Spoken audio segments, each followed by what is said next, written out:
guest lecture, and one of the session is about the ITIL 4, especially about how we implement the ITIL practices. As we know, especially who are not joined with my class in IT service management class or in operation and management of IT in master degree, and also for the undergraduate student, that in the class we have learning together. We have learned together about all the concept of the IT service management, especially using ITIL 4. So we have been studying about all the concept of the services, all the concept about the IT service management, and also about the value, how to create the value. We also have learned about models in ITL 4. Yeah, we have learned about the service value system. Yeah, inside in the service value system, we have learned about the five component of the ITIL 4 service value system, which is service value chain, and then governance, and then seven principle, yeah, and then continual improvement, yeah, and practice. We have also know about the 34 practices, yes, especially. So, and then we got a question. We want to know more about what is actually the practices or even other component in service value system. Yeah. So today we have a very special guest lecture. Yeah. So let me introduce our special guest lecture. I will show you his CV. Yeah, guys. So we have very special guest lecture, Pak Tony Albert, ya, Pak Tony Albert, MBA, and as I have introduced in my class before, he is expert in ITIL because for the ITIL 4, he has already got or passed the ITIL 4 managing professional. Yeah, as you know, it's not easy to get that level, and also Pak Tony Albert also has authority as ITIL maturity model assessor. So I have teach you as well about the ITIL maturity model, yeah, in the class. So not all the people can have authority to do the ITIL maturity assessment, especially for the company. So you have to pass the qualification for the ITIL maturity assessor. And I have known Pak Tony Albert a long time, yeah, Pak Tony. Yeah. So I think if I'm not wrong, I know Pak Tony in 2015, I think. So Yeah. I found Pak Tony from the internet, and I decided to learn ITIL in the first time from the expert. So in that time, I don't want to learn ITIL in Indonesia. So I prefer to go to Malaysia, not because I'm not nationalist, yeah, but I think now it's time for us to find anyone across the world, especially if we have online system, yeah. But in that time, I directly to go to Kuala Lumpur around Kuala Lumpur to study directly to Pak Tony Albert. And then it's very impressive in that time. That's why I still keep contacting and have a communication with Pak Tony, and especially Pak Tony Albert is really support me and company and the ICINDO as well for any initiative to promote the IT service management, even IT security. And as you see here, the Pak Tony Albert, MBA and ITIL here, he has a very broad experience, yeah, in IT service management. He worked and his company it's called Rites, yeah, Rites training and consultant. And also Pak Tony is IT service management expert, yeah, training and consultant. And he has been doing consultation services for multinational corporation on IT service management, yeah, based on ITIL 3, and of course now is ITIL 4. And also Pak Tony has successfully designed, implemented ITIL-based process, yeah, including incident, problem, change, service level management. So it means what? It's mean with we have a guest lecture that not talking about the theory, but also has been implementing all the concept, all the practices or process that he has been teaching. Yeah. So he has trained more than 2,000, yeah, amazing, 2,000 IT professional in ITIL, and also SDI certification from various organization industry in Malaysia, Singapore, Philippines, Thailand, Indonesia, Bangladesh, India, New Zealand, Emirat Arab, and also have doing very variation consultation in cybersecurity solution, yeah, for Southeast Asia countries. And of course, before to be a consultant, he has been working as a professional, yeah, guys. So it means what? It means that Pak Tony has a very long experience as a professional as well. He has worked for the IBM Malaysia before as a service level manager, working for the bank, yeah, for the help desk manager. So you can see that he has a long track, he has a long experience as a practitioner, and also now he has a long track as a educator, as a lecturer, trainer, yeah, and consultant. That's why, uh, as I have talked to you before, we can't miss this opportunity. Yeah. So prepare any question that you want to explore from Pak Tony. So don't be miss this opportunity learning directly from the expert. Yeah. So we will have a 2 hour 30 minutes.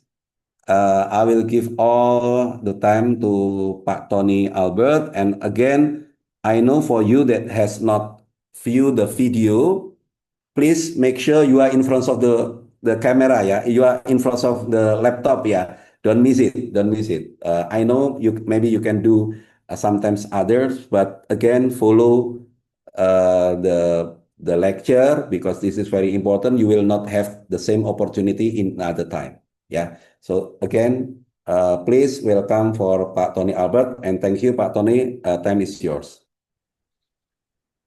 Thank you very much for the wonderful introduction, Pat Tony, as well. So both of us share the same name, so we have been good friends for a long time. Yeah. So thank you, Pat. Thank you very much for that warm welcome and a great introduction.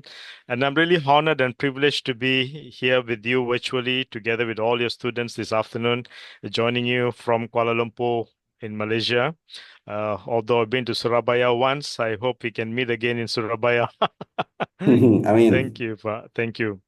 All right. So, good afternoon, all students. I'm sure that you are joining us from various locations. Now, before I start, can I ask you, I'd like to have some interaction with you as well, like I normally do in my professional training sessions. Yeah. I'd like to have this like a bit of two-way conversation, some dialogues, some questions, etc., so that we will keep this session active, lively, and engaged as well. Yeah.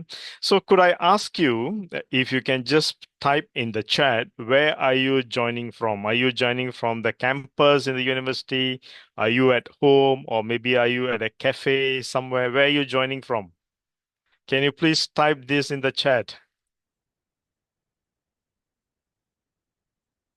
Can you type in the chat where are you joining from? At least we know where are you from. Although from the names we know that most of you are in Indonesia, but where are you joining from? Are you at the campus? Are you at home? Or maybe are you somewhere else? Joining from home in East Java. Wonderful. Thank you. I like that. Yes, Haryo. Haryo. That is from Haryo. We have Innocent M. Home. Okay, joining from home. Wonderful. Great. Yeah. Classroom at my campus. Faris. Nice. Lovely. Yes. Great. Camellia from home as well. Okay. From class. Thank you, Aditya. From class. Lovely. Now, this is nice. At least we know where you're joining from. So, you see how technology has enabled us to learn remotely, right? So, technology plays a very important part in our life today. Yeah. So, technology, without technology, is very difficult to live these days, right? So, we all will agree with this. So, let's get started. I thank you for your responses, and I hope that you will keep responding whenever that I would like to ask. Yeah. Can I request for the ability to share my screen, Pak Tony?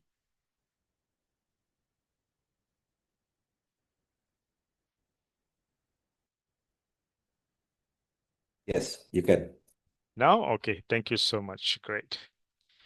All right. Okay.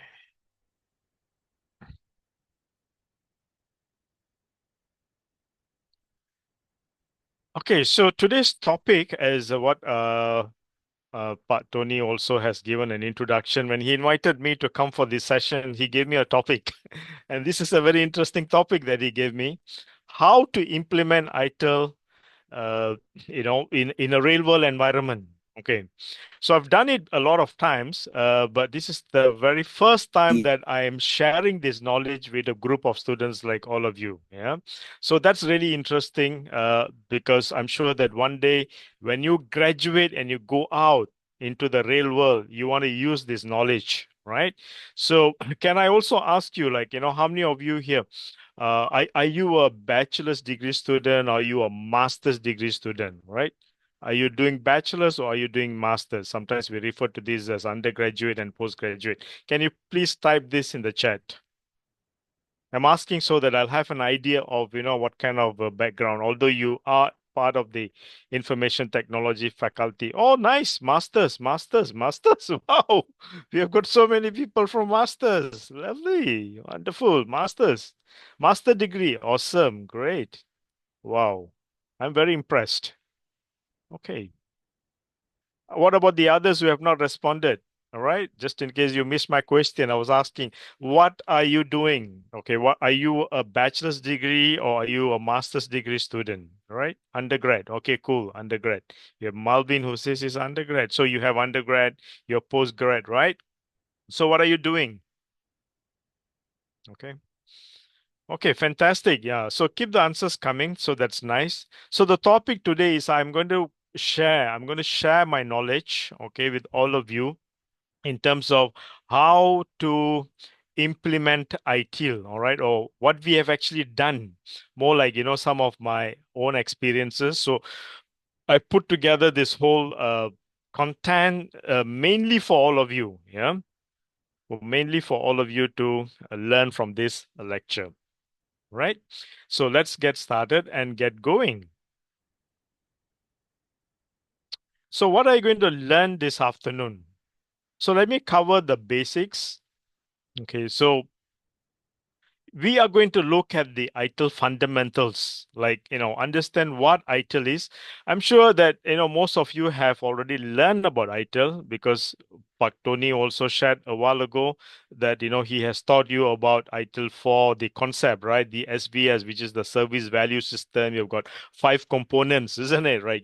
I don't know how many of you still remember the five components. You have, what do you have at the top, right? You have the guiding principles, you have the governance, you got the service value chain, right? Then you got the practices and the continual improvement. These are the five components of the ITIL. This is for IT service management, right? So we will not be going into those topics, but today my topic is more on how do you implement it, what do you do, right? So we'll cover this for, just to give us an understanding.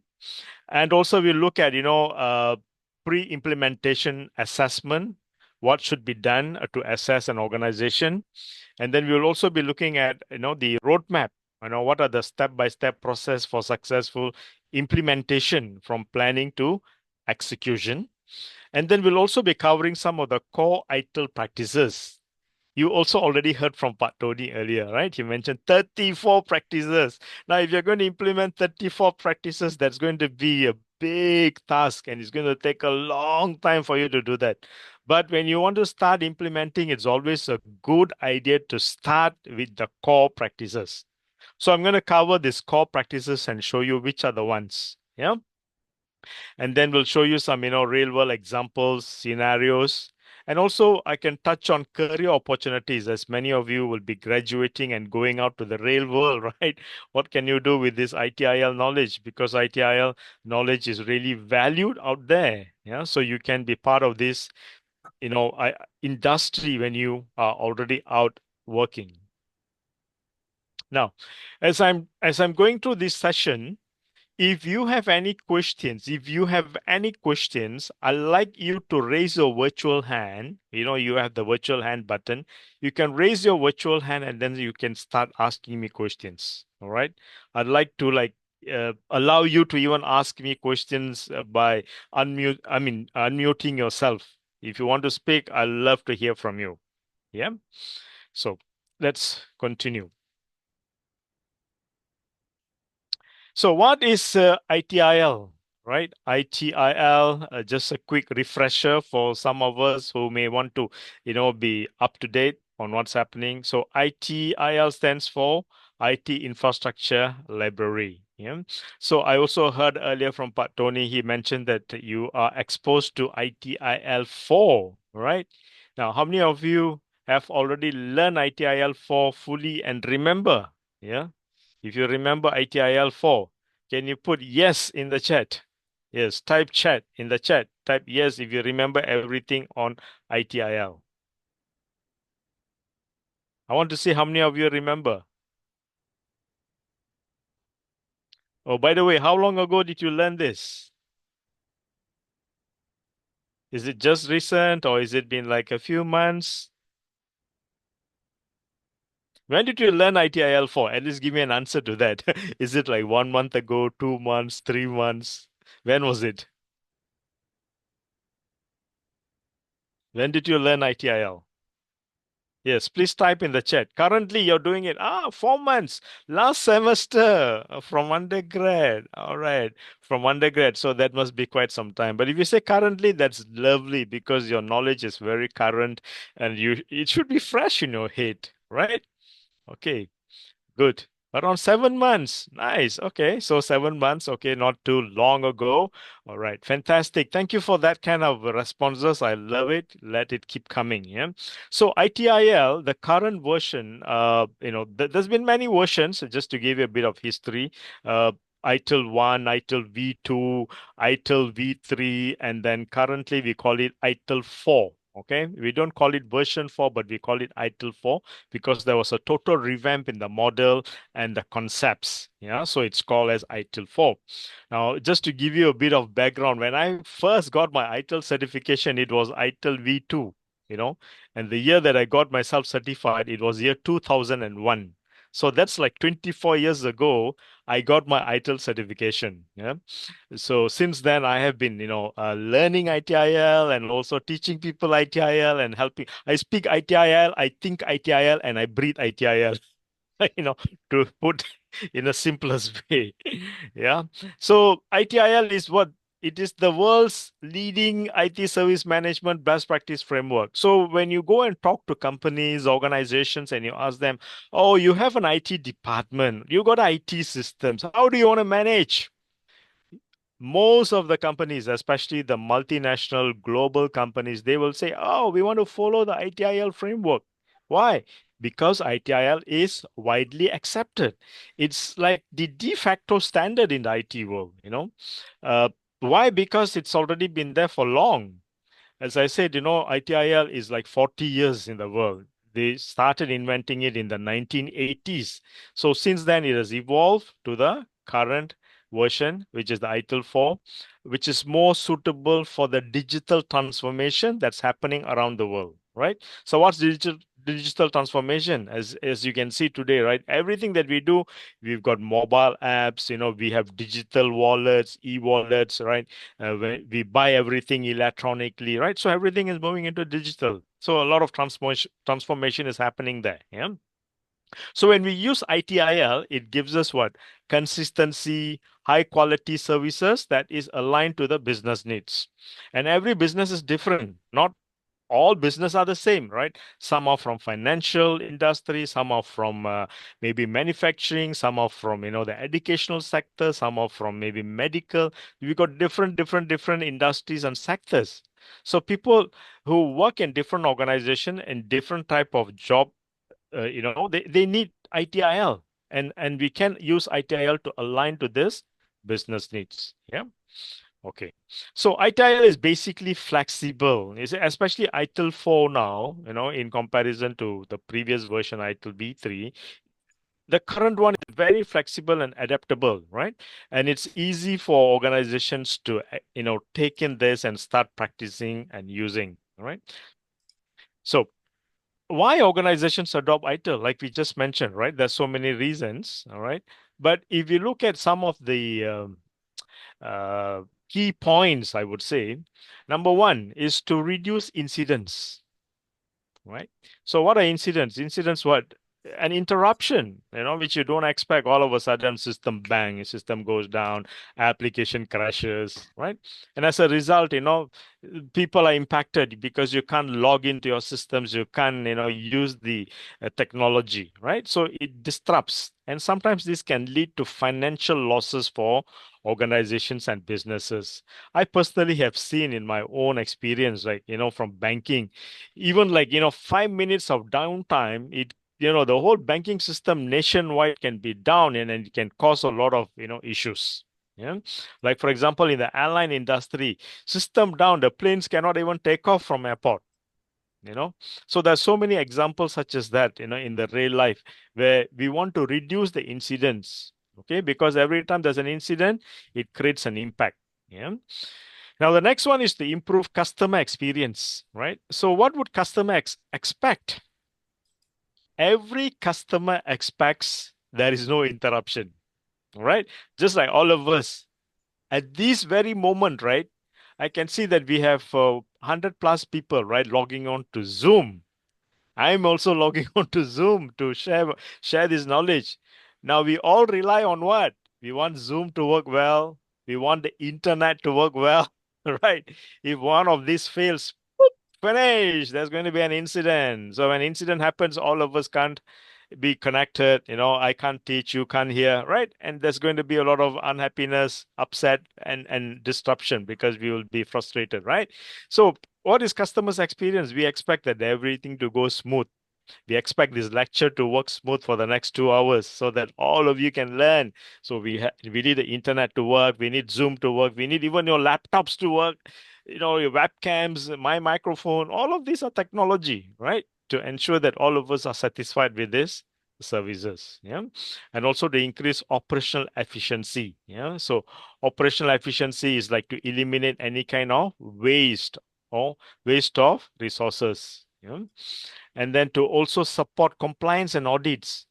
A lot of organizations are, you know, are going for some kind of certification. For example, in IT service management, there is a certification called ISO 20,000, right? I'm sure that, most of you would have learned this in your ITSM already.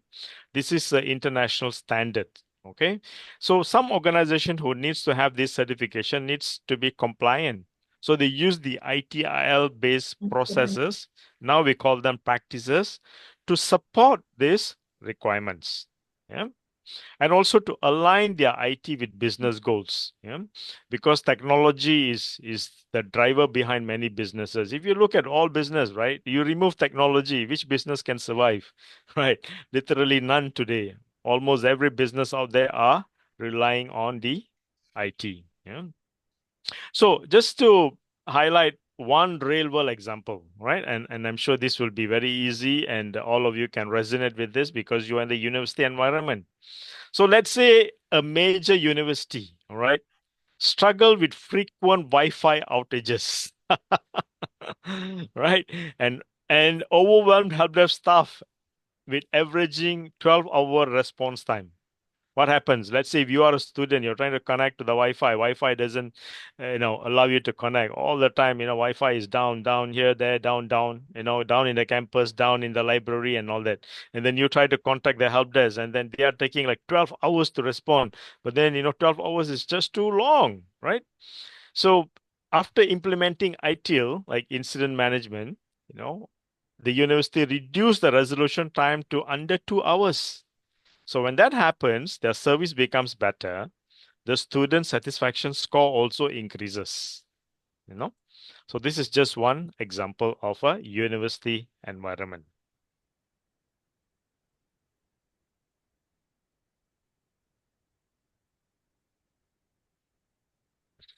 Okay, so when implementing ITIL, the first thing that we need to do is to understand the organization. What it means is that what type of organization is this? Okay. Now, is this a bank? Is this government? Is this a manufacturer? Is this a logistic? Is this a hospital, for example? Or what industry are they from? What are they doing? Yeah. So that's number one. Now, we can't copy and paste, let's say, one implementation from organization A into organization B. It may not work. All right. Why? Because two different organizations, very distinct.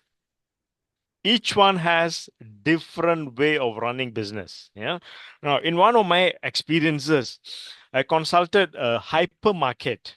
Okay, it's one of the largest hypermarket in Malaysia. And see, in hypermarket, they what do they do? Of course, they have so many outlets, and then they sell groceries, they sell household items. But when a customer queues at the point of sales machine, the machine, the cashier counter where you go and pay after you buy everything, after you put everything into a basket or trolley, right? Now, what happens there? If one of those point of sales counters are down, it doesn't impact much because the consumer or customers queuing up can be routed to another lane, another cashier, and they can just pay and go off, right? Maybe there's a delay of 5-10 minutes because there's no real-time processing. All the information of grocery items, household products are already downloaded, stored into the machine, all right? In some cases, of course, some they will pull it from the server depending on how they have set up. Whereas in a banking environment, you see, banks are always a real-time processing, real time, right? So you need to log in, you check your bank account. It's real time, right? If you're performing a transaction, it's instant. So you see two different organization, nature of business is different, customer base is different, right? So you cannot use the copy and paste method. Yeah. So we need to understand the difference and what is the best way to implement ITIL for them. Yeah. So normally what we do is we'll try to assess, all right, and understand. And this is what we call critical assessment areas. Okay. Which means we study the current environment. Like like how many branches do they have? Which location are they at, what type of infrastructure are they using, right? These days, a lot of organizations are moving into cloud. Some may have their own computer center or data centers, located somewhere. Yeah. We also need to know what are the critical services, what is most important for the organization. Like if you look at banks, right? I also used to be involved in the banking operations before. In banks, we call this the core banking system. This one application is like the heartbeat. If this system goes down, everything else will go down. No, but maybe in a hypermarket is different, or maybe in an airline industry is different, or maybe in a manufacturer is different. You see, every company, every business may have their own systems that are critical to the organization's business operation. So we also need to understand the pain points. What is the pain point currently? Maybe responding to user complaints could be a pain point.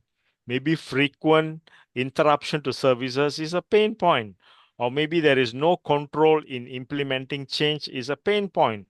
Or maybe there is no documentation, that could be a pain point. Or what are the issues that keep coming back, recurring, right, every time? So these are the important points that we normally assess. And then we map the internal and external stakeholders. Now, who are the stakeholders? The stakeholders internally can be the IT department, the IT manager, the IT engineers, the IT technicians, right? Different people who are involved in the organization. And also, we document the current processes and workflows. We ask them, what do you have currently? What have you developed? What have you implemented? Can you show us? So that we understand the current flows, the current processes, so that we can understand the difference, the gap between what they have and what they don't have. Yeah. So basically, ITIL provides the framework, but we must tailor it. See, the key here is tailoring. Yeah, tailor means customizing. Yeah, to fit the organization's culture, because every organization has a different culture. They have different level of resources and different priorities. Yeah.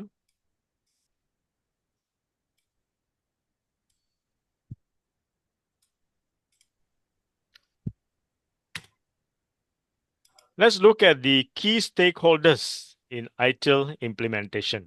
Yeah. So the key stakeholders in every organization.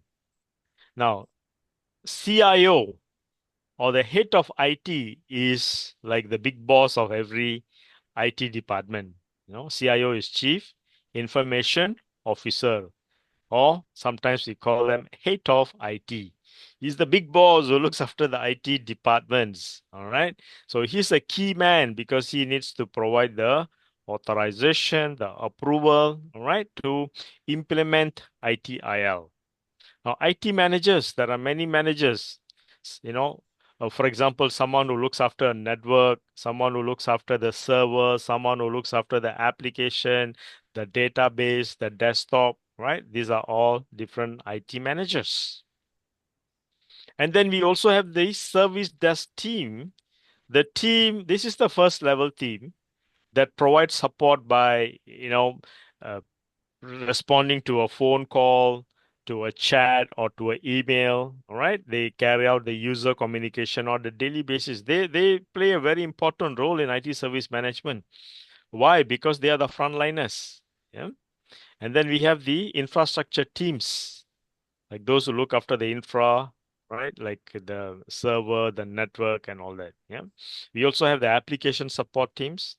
And now more so, cybersecurity teams are very key, yeah, because they look after the security of every organization. Okay, so we also have to include them. And these are vendors and partners, usually external stakeholders. The earlier ones are usually internal stakeholders. These are external stakeholders who are outside of the organization. And of course, the end users. Okay. This can be staffs, like in university, this can be students, right? Customers, and all of those people who use or consume the services, right? In ITIL 4, you may have learned this term called service consumers. Yeah.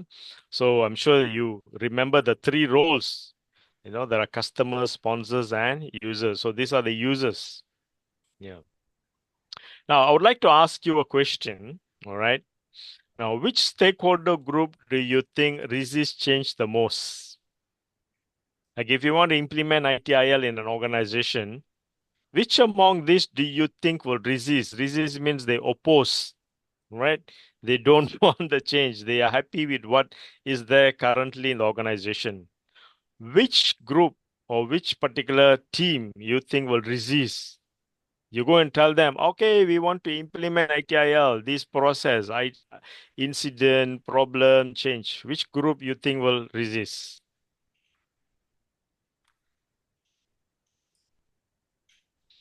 Yeah, can you please put this into the chat? End user will resist. Okay, end user, maybe. Okay, now Lubanga says, head of IT. All right. Yes, sometimes people don't want the change. Yeah, it can be anyone. Yeah. Uh, but sometimes people, when they're so used to doing something for a long time, okay, they are the ones who resist the change the most because they're already in a comfort zone. They're already comfort doing it. Now, when you introduce something new, they might resist. They said, "Why do you want to implement something? This is okay. We've been doing this for like 10 years, 20 years, and all that." Yeah. Maybe vendors and partners possible also, yeah, because they don't want to take on so many additional responsibilities. Yeah. Okay, thank you for your responses. I want to thank the response that came from some of you here in the chat. Yeah, thank you so much.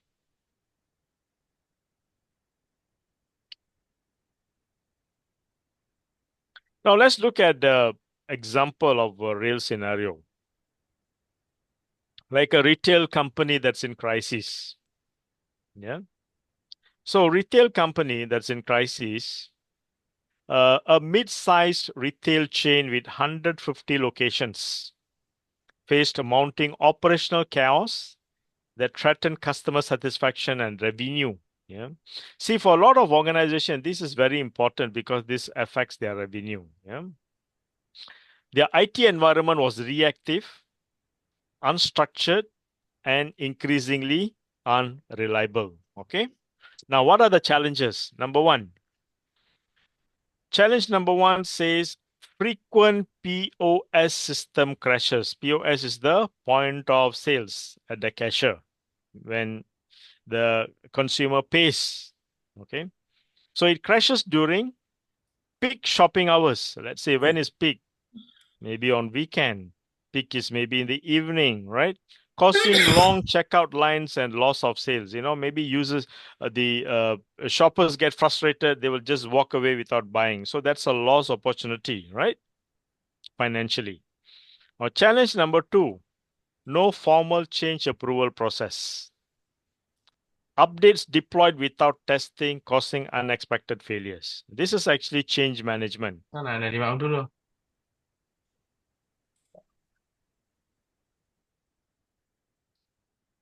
So this is change management where some of these systems are deployed without proper testing, which means, they may end up causing disruptions. This is one challenge.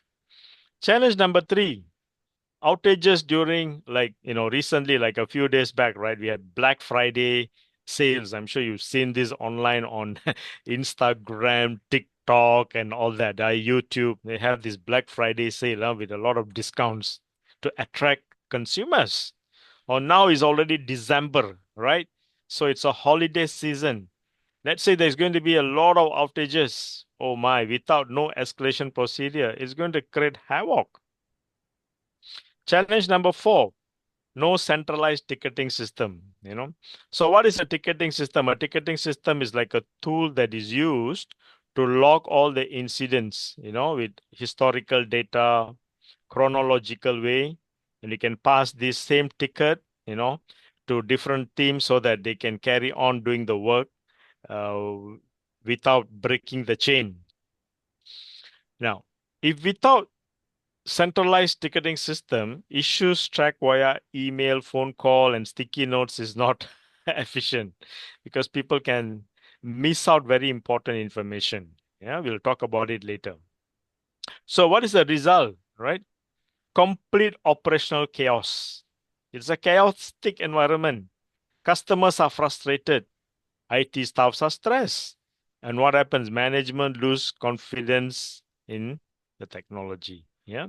So ITIL implementation introduces structure, accountability, and also stability, where transforming IT from a liability into a strategic asset. That's why the ITIL implementation sought after by many organizations because it transforms. So transform means what? You're in a chaotic situation, firefighting environment, but we move to a more structured, stable, systematic way of working. Yeah.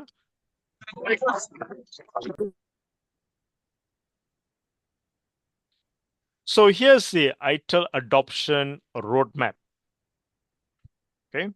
So Implementing ITIL successfully requires a structured, phased approach. Yeah, so basically, what we normally do as consultants, when we go into organizations, we talk to them, we come up with a plan, so that the organization is clear how we are going to transform them, how we are going to take them through this journey. Yeah, that builds momentum while delivering quick wins. So the roadmap gives you guidance from initial assessment through sustainable operation. So number one, we define the goals. What is your goals of the organization? What do they want? Or they want to increase the revenue. They want to have a stable sales system. All right. They want to reduce customer complaints. So all of these are part of business goals that we try to understand. All right. And then we try to map it. We also do a assessment. We want to understand what their current capabilities and maturity. Okay. And this is something that I often do, like what Tony introduced me earlier in the very beginning. I'm an ITIL maturity model assessor. So what we do is we go into an organization, we try to assess either all the ITSM processes or maybe some selected ones to understand where these organizations are. And we also call this as a kind of benchmarking. We want to benchmark and see whether they are up to standard or not. Yeah. So typically, when implementing ITIL, this is something we do also. It's like a health check. It's like a kind of health check that we do to understand where they are at the moment and what are the gaps. We call this the gaps. GAPS. The gaps between what should be there and what's not there. And then we prioritize the practice. Now, most of you already know in ITSM or in ITIL 4, there are total of 34 practices. It's not possible to implement all 34 at one go. For a lot of organizations, this is a journey. Yeah. Some of the clients that I've journeyed with, even to implement 6 practices, it takes them about 2 years, and still they are trying to adapt themselves to the new way of working. So we got to prioritize which practices are most important to support these business goals. Yeah? And then we build the roadmap. Okay, so the roadmap will have the implementation plan with timelines, like a project plan, like with the Gantt chart and all that, like, 1 month, 3 months, 6 months, what are we going to do? And then we also get the sponsorship. Sponsorship means, the executive buy-in. For example, the CIO is the top person in the IT, or maybe the IT head. We need their commitment. If they do not give commitment, it is very difficult to implement ITIL in organizations. Okay, it's always ideal to be what we say is top-down driven. That means it's coming from the top. When the management is putting their commitment, everybody else will accept it. Now, part of implementing the practices, we also need to choose the right tool. You see, practices are like how you want to do things, but you need a tool to drive it, right? A tool is important because it will help to automate some of the tasks, which we will talk about afterwards. There are many tools out there available in the market, so you can choose tools. Choosing a tool is like choosing a car, a vehicle, you have different models, different brands, different performance, right? But it will take you from point A to point B, right? So a tool is like that. And then we train and communicate. We train the team and all the stakeholders, teaching them the new method, new way of working. And finally, once that's done, we move into a continuous improvement and we continue to measure, learn, and optimize. So these are typically the kind of roadmaps that can be adopted. Okay. Now, so far, do you have any questions? Has anyone got any questions for me?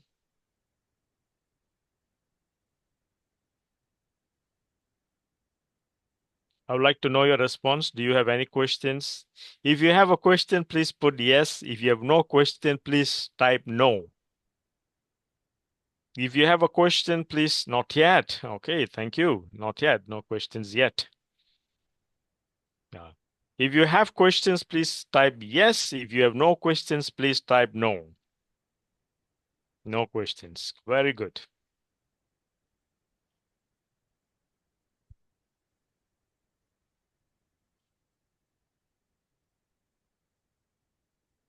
Fantastic. Thank you very much for all your responses. Yeah. I can read some of your names, City, Malvin, and some. Okay. Is it Colby? Yeah. All right. Thank you. Okay. So let's go through the steps. So defining the business goals, right? The steps, yeah, defining the business goals. So what are the common ITIL business goals? Common goals is like improve system uptime.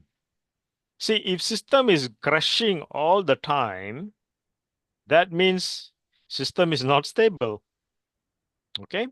So one way to improve is to have a target like 99.9% availability for critical services. Now, what is critical services? Critical services are the ones that runs the business. If these systems is down, the business comes to a standstill. It stops. Like in the bank, as I said, core banking system is down. Everything else will be down. Your ATM machines cannot function. Internet banking cannot work. You walk into the bank's branch, they also cannot perform the transactions. Okay. Likewise, in one of my previous experiences, we were managing the airline. In the airline business, there is one system. If that system is down, passengers cannot check in at the airport. All right. The flights cannot take off from the runway and they will be all grounded. So these are some of the functions of systems. These are considered as the critical systems. Like in the stock market, how many of you know what is a stock market? All right. Stock market is where the share trading happens. They buy and sell shares. If the share market system is down, no trading can take place. Nobody can sell shares, nobody can buy shares. And this can also result in losses, some millions or sometimes in billions of dollars. These are critical services. Yeah. The others are like reducing incident volume. Okay, maybe some organization they have too many incidences and they want to decrease or reduce recurring issues by conducting root cause analysis. Now, how many of you remember where you learned about root cause analysis in your ITSM? I'm going to test your knowledge. Do you remember learning root cause? Under which practice? I'll give you a clue. Is root cause under service desk? Or is it under incident management? Is it under change? Or is it under problem management? Please type in the chat. Root cause. Under which ITSM process does it come? Okay, Lubanga says incident management. What about the others? Root cause analysis, where does it come under? Problem management, incident management. Gambia also says incident. Okay. I see most of you are saying incident management. All right. But the correct answer to that is problem management. All right. This is under problem management. Okay. Good. Thank you for your responses. And then maybe some organizations want faster service fulfillment. Maybe users are requesting for something and then it's taking a long time to get back or fulfill. So they're saying, okay, let's do this fast. Okay. Or maybe some wants to increase the customer satisfaction. All right. Or maybe some wants to support digital transformation. So depending on what the business goals are. Yeah. So I've included one example here, as you can see, banking example. All right. This is like financial institutions. A regional bank identified the critical business goal, which they want to reduce ATM downtime. Everybody, of course, digital e-wallet is there, but still there are some people who rely on ATM machines, right? Because they want to get the hard cash. They want to carry the cash in hand to purchase something, right? How many of you carry cash with you? I'm sure some of you do, right? So if an ATM is down, then nobody could withdraw money. So they want to reduce ATM downtime from average of 4 hours to under 30 minutes. This is a fantastic goal. All right. So the ITIL implementation focus on what? Incident management as well as proactive monitoring so that they can immediately take action to reduce the downtime. Okay. So that is one example of a business ITIL business goal. Yeah. Now, number two, we'll be looking at capability assessment. Okay. Now, in capability assessment, we conduct a thorough assessment of the current state. Where are they now? Okay. Now, some of you may remember, I hope you remember this, right? In your ITIL, you did learn about continual improvement. All right. This is a continual improvement model, right? How many of you remember that? Continual improvement model. There are 7 steps. Okay. We normally try to use that model when we are doing this. Okay, so the 7 step is like, what is your vision? Where are you now? Where do you want to be? How do you get there? What action do you need to take? And did you get there and keeping the momentum? That kind of approach could be used here as well, right? This will help to diagnose the phase to reveal the gaps, trend, priorities for improvement. So the process maturity is basically to look at, how the processes, the current process like incident management, problem change are being used. Are they repeatable? Is there some consistency? Yeah. Or in some organizations, they're using it in a very ad hoc way. They don't use it like, in a consistent manner. So when we do an assessment, we'll be able to know where are they. Yeah. We will also be doing assessment on the skills and competency. Yeah. So this is basically to understand the team's skill gaps. What kind of skill the engineers, the technicians have currently, or what are the additional skills that they need to perform the job well. Sometimes you may have an engineer. He's a fresh graduate, all right? And he's the only one handling a lot of issues. Now, the poor guy needs some training, he needs some guidance, he needs some senior person to guide. Without that, he's going to struggle in the job. No, that's what we mean by skill and competency versus someone who has got 3 to 5 years experience. When he or she encounters issue, it is easy for them to fix it. It's easy for them to resolve, right? So we need to know what kind of training is needed for the successful adoption of the practices. Then we also look at the tools, technology, what kind of platform they need. Like I mentioned earlier, right? A ticketing system, which is to log the tickets when a user is reporting. There are many different tools available out there. So what kind of tools is needed? All right. And can this tool support the ITIL practices or not? Then we will also be looking at quality, documentation quality, like, your procedures, FAQs, knowledge articles. Are these accessible? Is it up to date? Who is looking after them? Right. And we also be looking at reporting and KPIs. Because in organizations, we need to create reports. The report will tell us, how the performance are being measured. And we look at different KPIs, different metrics so that, we can create dashboards, which are useful for the management to look at. When they look at the dashboard, they know how good is ITIL, how good ITIL is being used. Like, for example, is there a drop in incident management, tickets? Is there improvement in the resolution? So we get all of this through KPIs. Yeah, we measure those matrices. And we also be looking at governance structure, right? So governance is very important. I'm sure that you remember if in ITIL Force SVS, right? You have the governance. Governance is part of the SVS. because governance provide direction, they provide, they make the policies and guide the organization in decision making. Yeah. And they are the ones who are accountable for all the top level decisions. Yeah. And then that is mapped down to the management level. So governance is an important structure.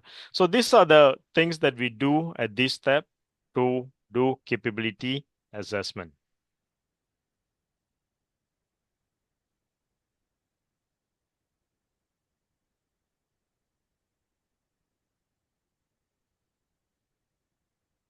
Okay, the next step is step 3.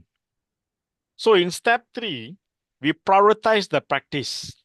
See, like I said right earlier, as most of you will remember, ITIL has got 34 practices. Now, out of these 34 practices, you can't be implementing everything at one go.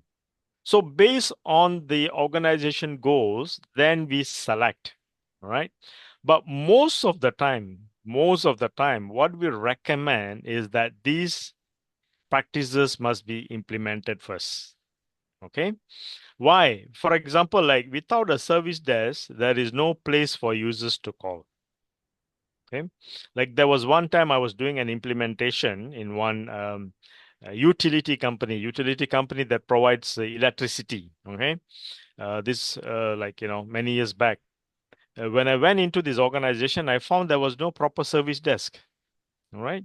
So when a user has issues, user calls, the call is attended only when there's a staff seated at the desk. The staff is away for lunch break. The staff is away for some meeting. Nobody's going to pick up the phone. And when the staff is not around, well, the phone keeps ringing. you know. So this is one major issue because users can't get through to the IT department. So we normally recommend that a proper service desk is established, as a single point of contact and an entry point. And then we move into the other practices like incident management is a key because this will help to restore services quickly, as well as the service request where users are requesting for services, it has to be fulfilled. Yeah.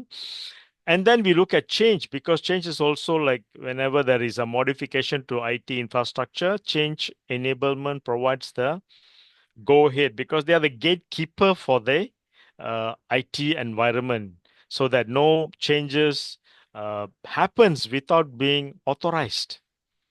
Yeah. And then we look at problem management, right?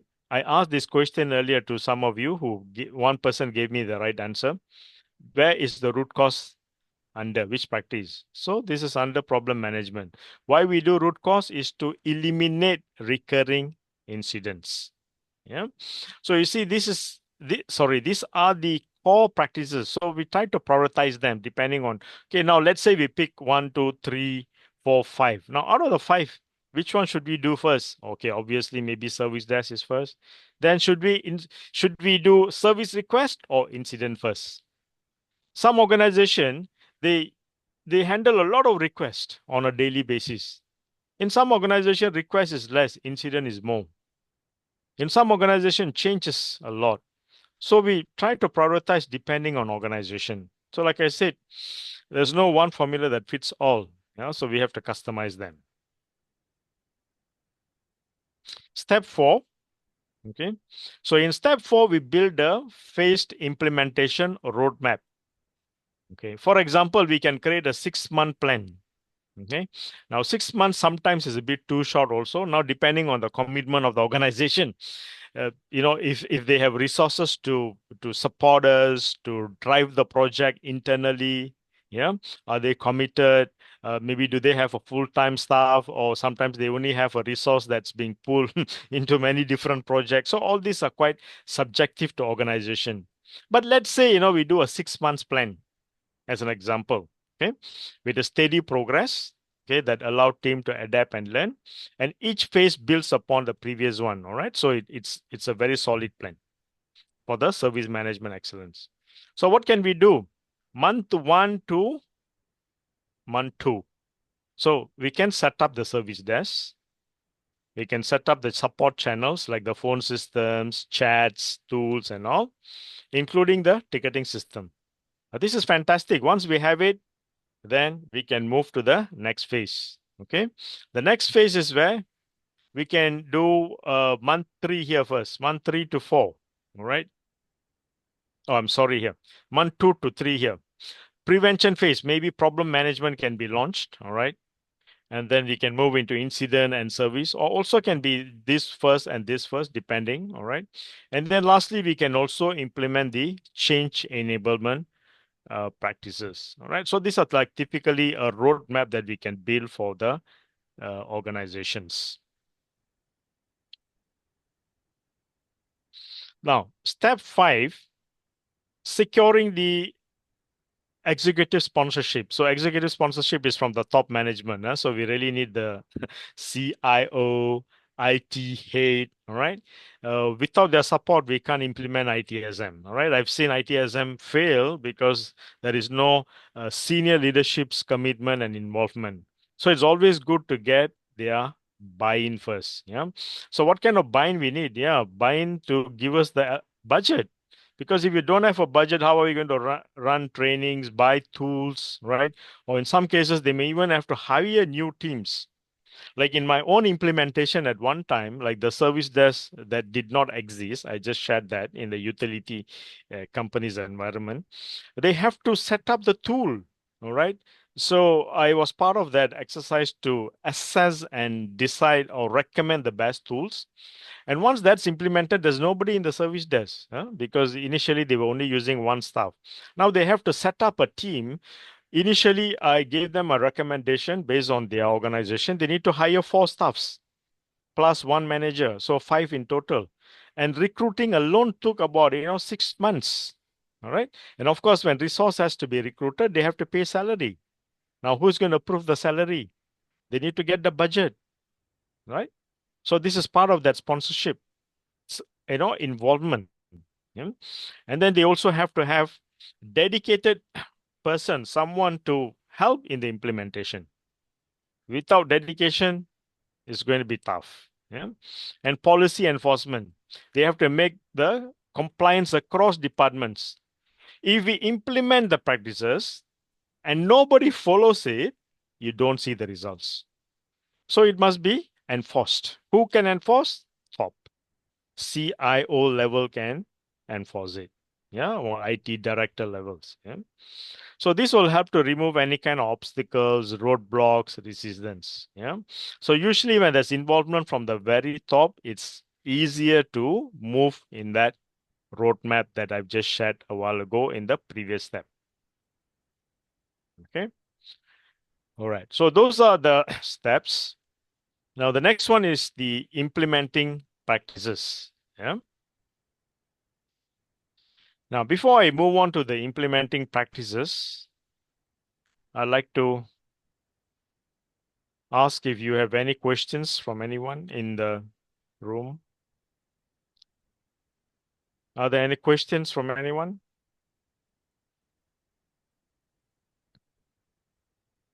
No questions also?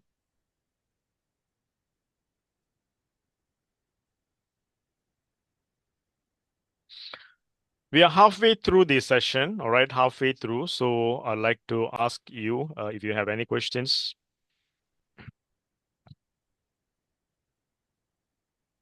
Yes, Camelia. Yes, Camelia, could you please unmute yourself and ask?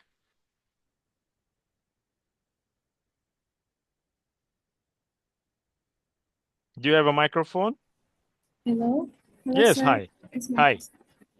uh, first of all, I want to introduce myself. My name is Yes. Amelia. What is your question? Okay, my question is in the real world, so Yeah. in the phase for 1 until 2 months, is there any like wait, I want to Take your time. Think the question and you can ask. okay.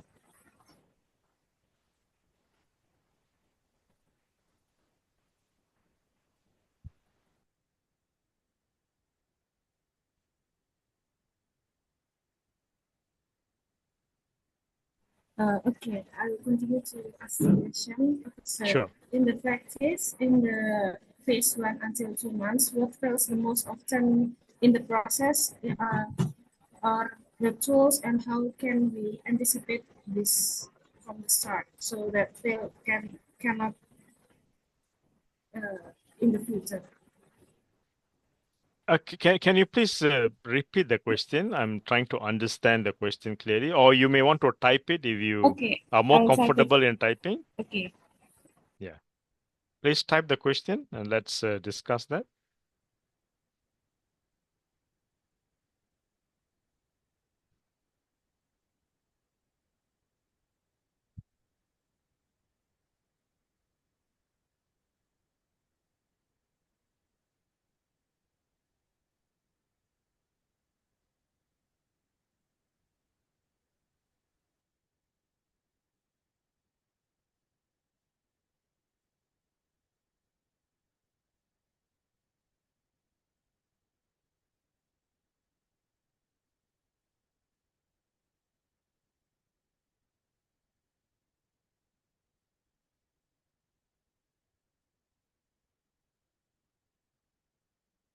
So while I'm waiting for the question from Camelia, has anybody else got any question to ask?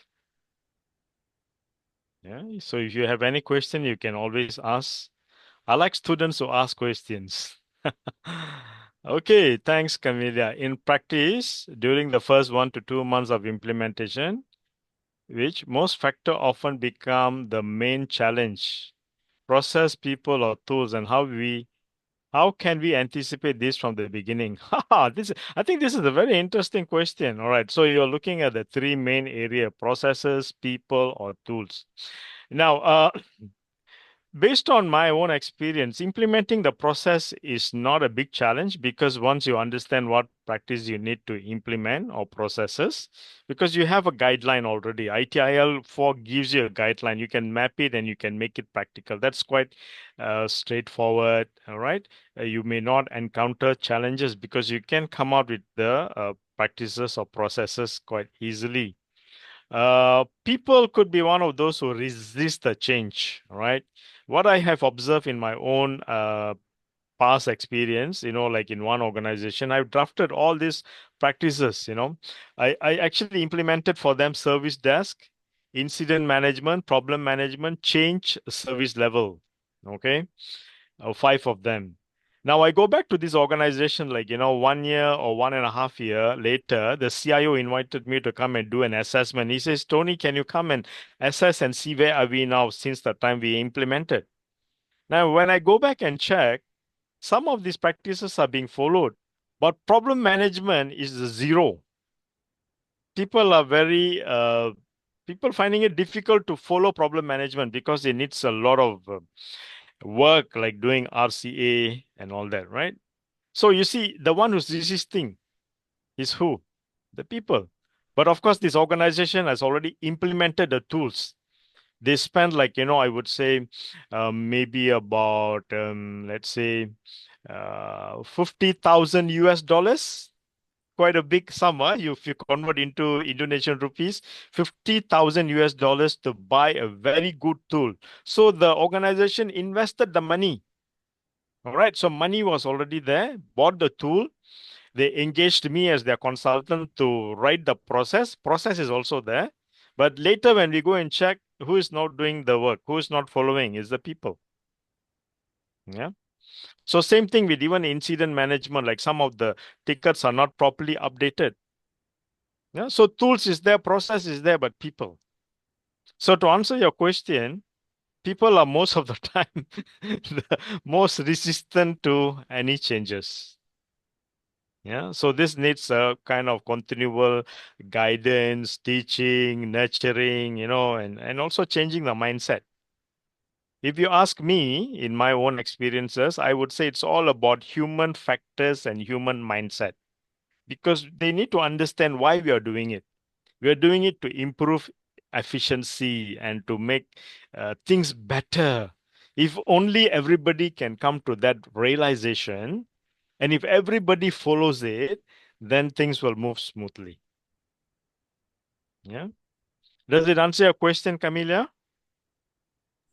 Okay, thank you. You're welcome. Yeah. So thank you for asking a wonderful question, and I hope this question has also enlightened the rest of the students in the class. Yeah. So if anybody else got a question, I welcome your questions because I love this type of questions. Yeah. If I can, to my best of my ability, I will give you an answer here on the spot. If you don't have an answer, I'll find out and I'll get back to you. All right. There is a good example, Pak Tony, that the Cloudflare, the server for the Zoom now is Yes. in trouble. It's a down now. So for student who just sign out or just kick out of the class, they cannot join again, rejoin again. Oh Yeah, so my. this is a good example of the incident. Exactly. This is what we talked about in the beginning. We expect technology to work smoothly, and now Cloudflare, has caused some issues. My goodness. PT, are there many students who can't join, Pak Tony?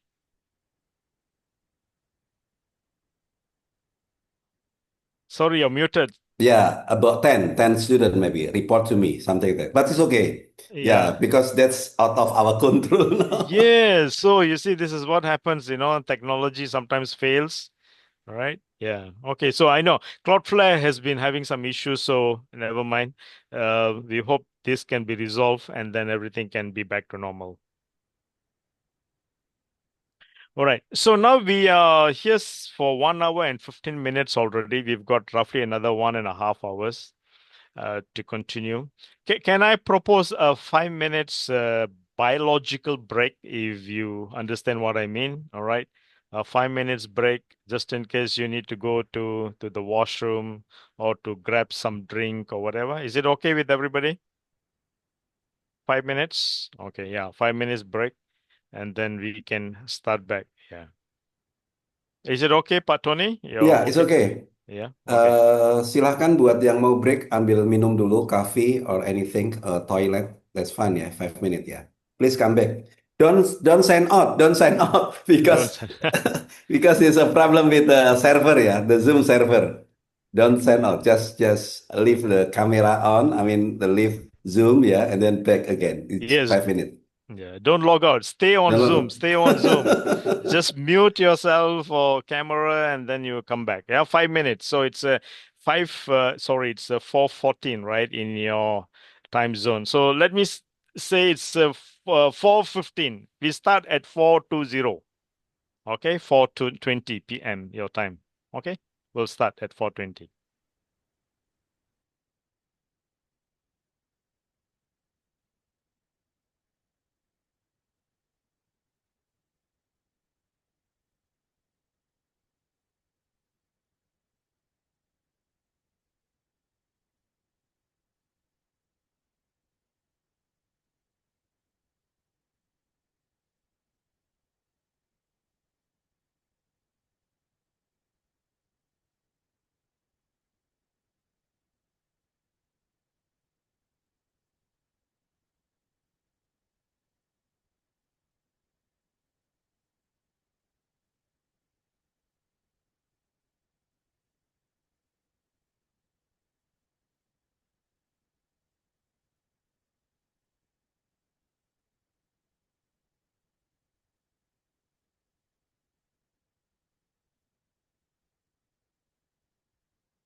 This is the shirt. Very professional. You both forgot. Okay.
Mama terongnya tidak seimbang. Aku pakai mana? Terserah, mama sedikit aja.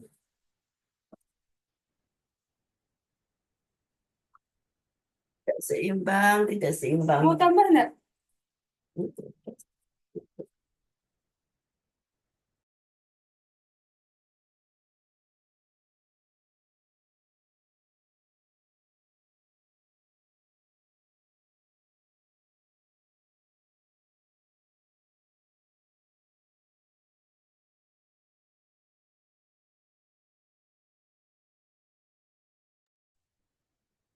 Okay, hi everybody. Are you back? It's 4:20.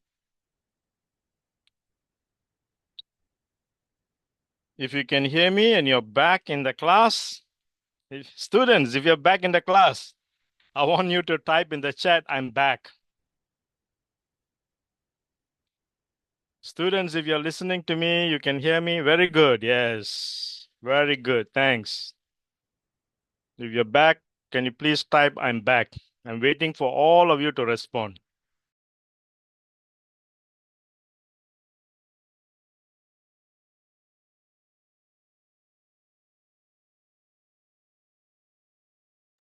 Pak Tony. Yes, Pak. Yes, so in this class, it's also join some lecturers, some lecturers who maybe also teaching about IT management on IT governance, something like that. So they are also interested for Nice. Okay, so hi, lecturers. also some Nice. practitioners, especially from government organization in Indonesia. So I also invite them to join this class as well, because in Indonesia, now they have to also implement any IT management. It's as one of the job, how to manage the IT in government. So I found that some practitioners, yeah, organization or government employees or official join with your class now. Just let you know. Wonderful. Yeah. Wonderful. Yes, nice. So I don't know who they are, but a general welcome to all the people, practitioners, maybe professionals, I would call them, from various organizations. Thank you for joining. I'm so glad that you are here, part of this session today.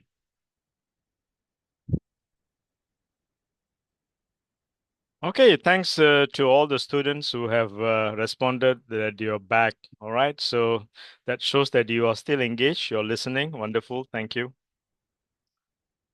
So that we can continue now.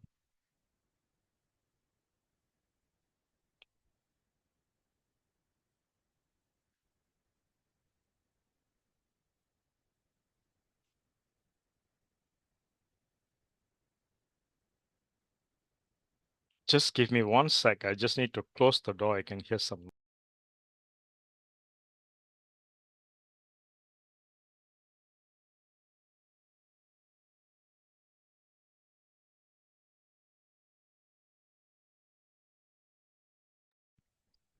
Okay, so let's continue where we stopped.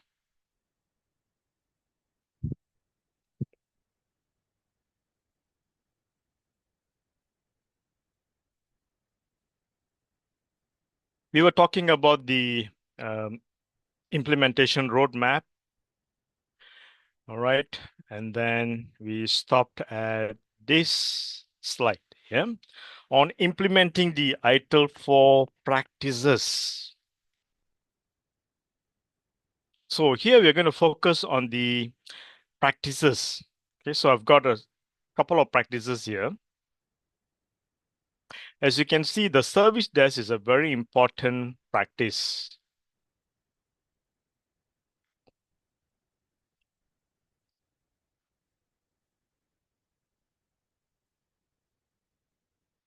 Yeah. So service desk, the human face of IT. Yeah. So why do we say that? Because the service desk acts as the single point of contact. Okay. They act as the single point of contact. Now, if you remember what ITIL says, is in ITIL for practices, every practice has a purpose. And if you go back and read the purpose statement, it will say the service desk is a single point and an entry point of contact. Yeah. So that means it is where the users are going to call, and the users encounter issues with their systems, IT devices, hardware, software, network, application, and all that. Where do they call? They will call the IT service desk. All right. I know some organizations still use the term called IT help desk, yeah, which is slowly moving to new terms. The newer terms are IT service desk since the ITIL V3 days. And of course, ITIL 4 continues to use this term, the service desk. Yeah. So being the SPOC, single point of contact, it is the place where users will have, if you remember in ITIL, it mentions about CX and UX, yeah, user experience and customer experience. Uh, this is where the user will get an experience. So what kind of experience? If they call the service desk, the phone is picked up immediately, somebody greets them politely, talk to them, provide the first level support, resolve the issue. So the user feels happy and satisfied. So the experience is positive. But let's say the users start calling, nobody picks up the phone, or maybe they call, the line is engaged, busy, all right? And maybe even the person who pick up is not able to provide help and support, user satisfaction will go down, right? So this is where the UX and CX matters the most. Yeah? So in this part, we are trying to understand what is the purpose of these practices and how these practices are being carried out. Yeah. So in service desk is a SPOC. Yeah. So being a SPOC is where we log all the incidents and service requests, and triage is also done. So what is triage? Triage is where we try to prioritize, right? We have different priority of incidents, like priority 1, 2, 3, 4, sometimes 5 also. So priority 1 could be the highest priority. Priority 5 could be the lowest priority. And different category of incident, for example, some incidents are related to hardware, some are network, some are application, right? We do an impact assessment, like who is impacted, how many number of users are impacted. Is it 10 user, 200 user, 500 user, 1000 users, right? How important, how urgent is it to resolve? All of these are done by the service desk. This is where service desk acts as a first level support, right? They are the frontliners. Okay, so they are the first level. And in fact, service desk should be able to resolve about 60 to 70% of incidents at a first point of contact. So in the industry, we use this term called FCR, yeah, first contact resolution, right? In some organization, they call it FLR, even first level resolution, right? Being the first level. So they rely a lot on knowledge base skills, right? And if you remember in ITIL also uses this one concept here, where the service desk is supposed to show empathy. All right, how many of you remember that? All right, EMPATHY.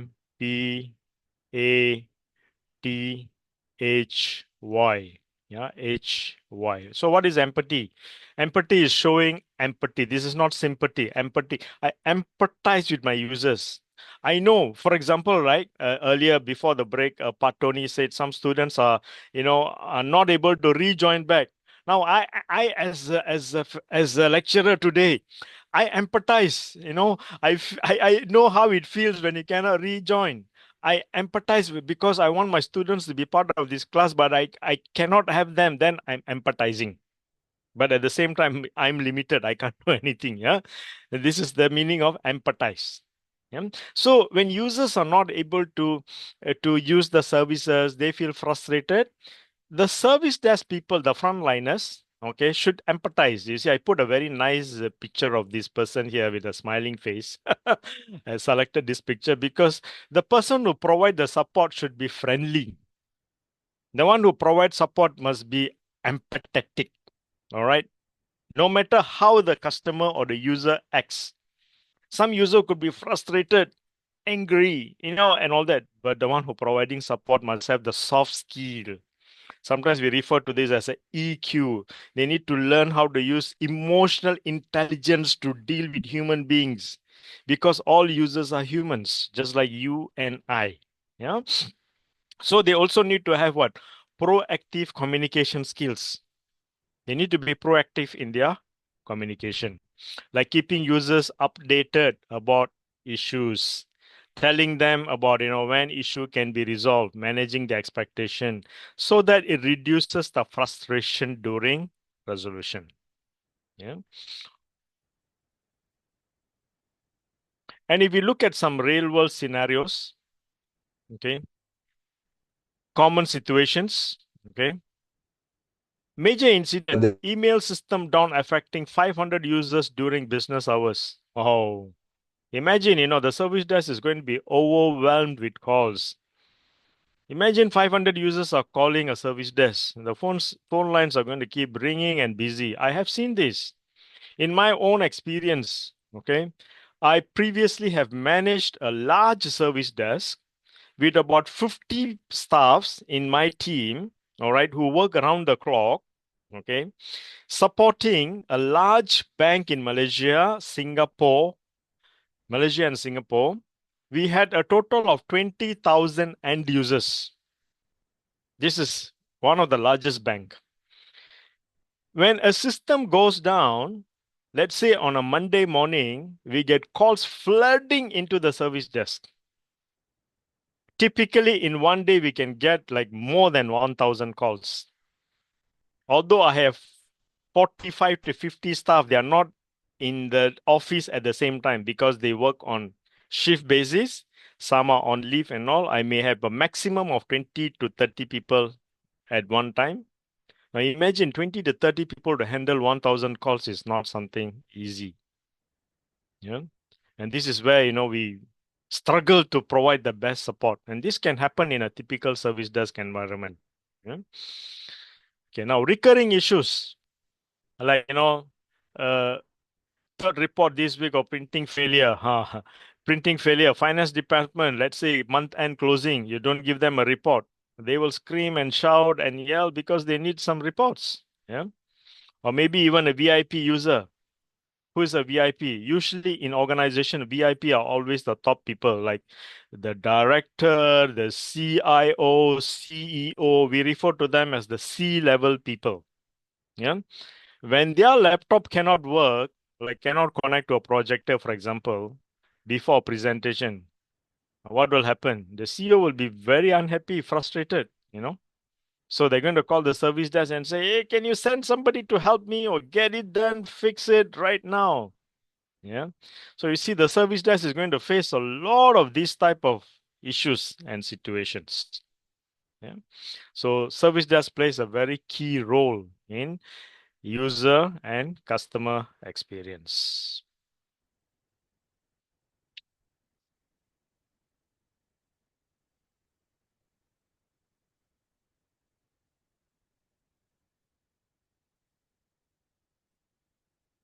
Okay, let's look at incident management.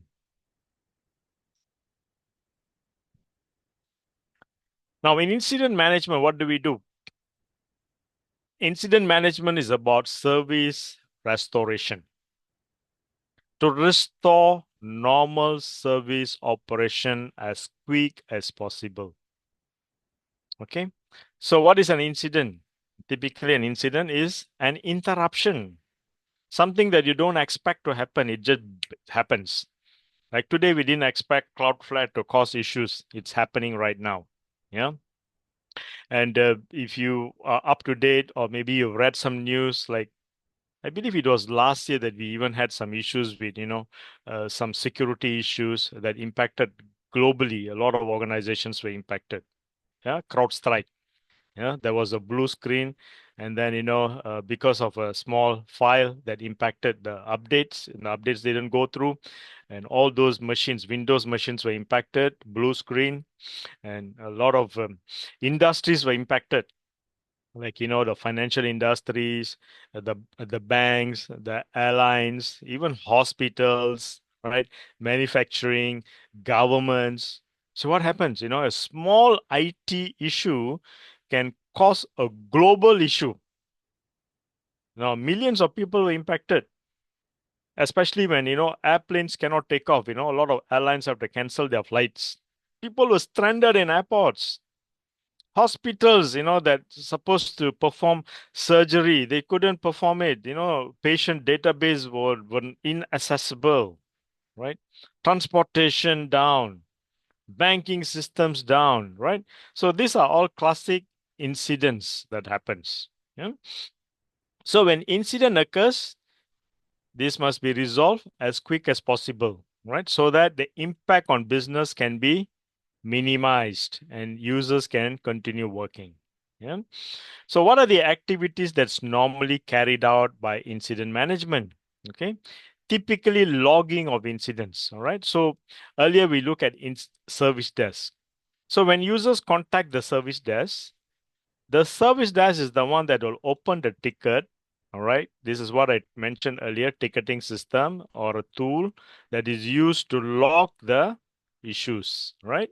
So the service desk will log the ticket, right? And then there's a reference number to it. And this ticket can be passed on from one team to another team.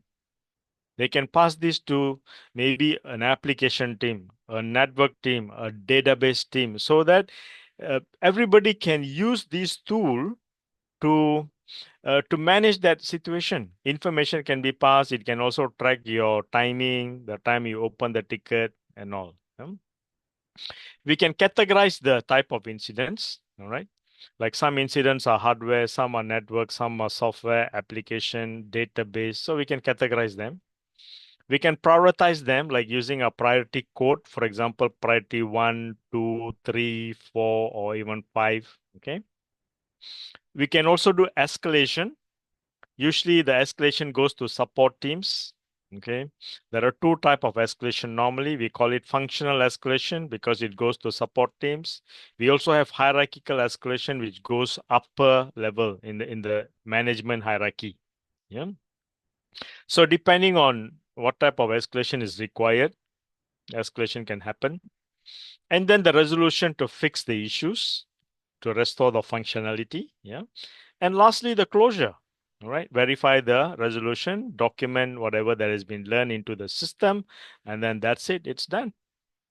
Okay.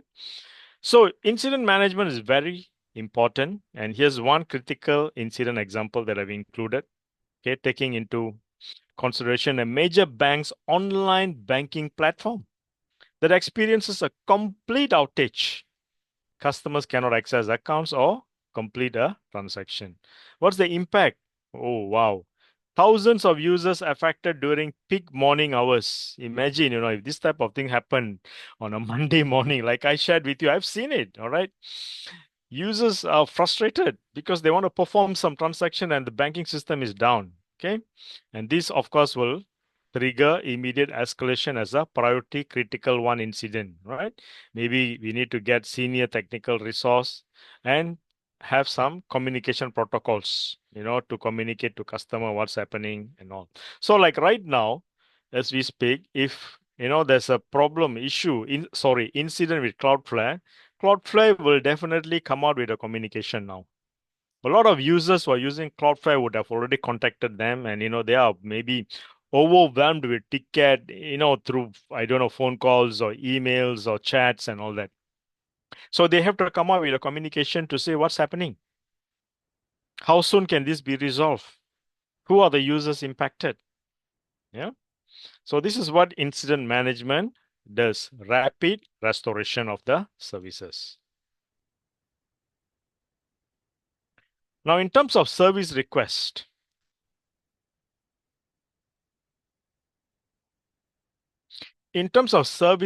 management, this is basically to streamline routine tasks. But what first and foremost a request is? Yeah. So a request is what? Like, a password reset. A user could call the service desk and say, could you please reset my password? I think my password was exposed to someone. Somebody has seen my password now. I don't want another person to log into my account. Can you please reset it for me with the new password? Okay, that's a service request. Or maybe like hardware provisioning or laptop, right? I want to have a new laptop. Can I buy a new laptop? Okay, or maybe I need a monitor. Or can you install a software for me in my machine, in my laptop? All right. Or maybe, we have a new staff joining a department who needs access into maybe a particular file share in the SharePoint or grant access. So you see, all of these are service requests. They are not failures like incident, all right? They don't interrupt the services, but these are additional things that should be provided to the users. Yeah. So I've included the example, a classic example. Again, I'm using a university scenario here. Let's say before a semester begins, IT department must create and configure, let's say 200 staff account. All right.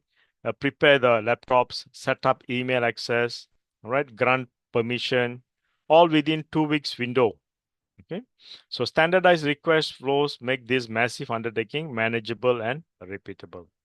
So repeatable means once we have the process defined, all right, each time the same process can be repeated. So this is service request management.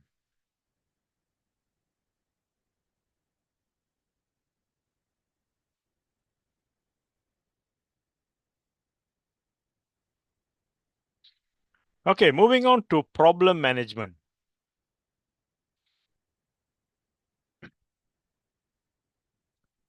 So we saw the service desk, we saw incident management, we saw request as well. Yeah, so we have seen, right, service desk, incident management, and the service request. Now, looking at problem management, okay, sometimes I notice a lot of people are confused with problem management. Yeah? But why do we need problem management? Basically, problem management is to perform the root cause analysis, right? I mentioned this earlier. RCA is the short form for root cause analysis. So problem management conducts a root cause analysis to prevent repeated incidents from happening. Let's say when we prevent recurring issues, what happens, we are improving the overall service quality. Yeah? Because a lot of issues that keep happening again and again and again and again creates instability, all right, of the IT environment. When IT environment is unstable, like, today it's up, tomorrow it's down, then it's up again, it's down again, it's going to be like that. And users are going to feel very unhappy. Why? Because systems are creating issues now and then. Yeah. So the role of problem management is basically to undertake trend analysis. It's important to do trend analysis, like understanding the patterns in incident, like how frequently, let's say a network issue, how frequent did it happen? Did it happen every week? Did it happen every day? Or does it only happen at a particular time of a month, right? So all of these are important data. But where do we get this data from? We get this data from the incident records. And how is this captured? When users call the service desk. So you see, all of these ITIL processes or practices are all interconnected. That's why these 5 to 6 practices are very important. They are core. We need to have them, at the very beginning of any implementation. Root cause analysis is what we do in order to investigate deeply to find the true source of issues. And in fact, to perform RCA, there are many techniques.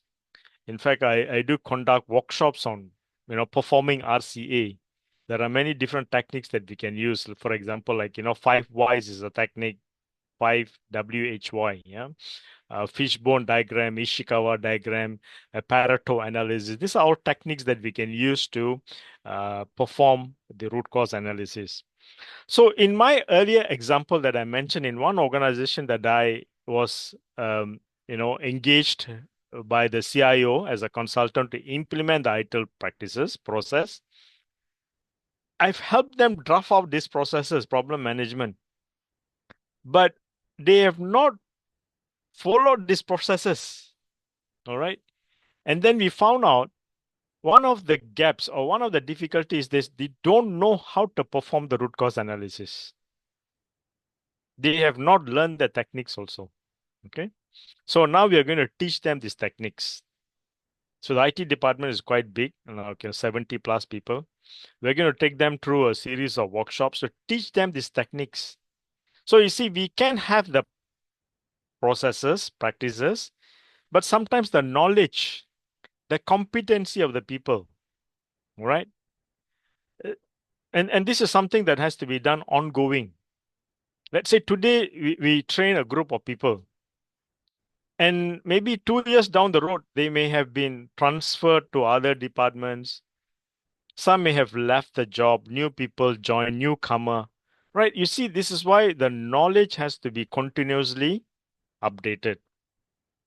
And for those of you who have, undergone the ITIL 4, the concepts under Part Tony, I am sure that you have learned about the 4 dimensions of service management. Okay. How many of you remember the 4 dimension? Now, if you remember the 4 dimension of service management, put in the chat 4D. I want to know how many of you remember 4D. 4 dimension of service management. Please type in the chat if you remember the 4 dimensions.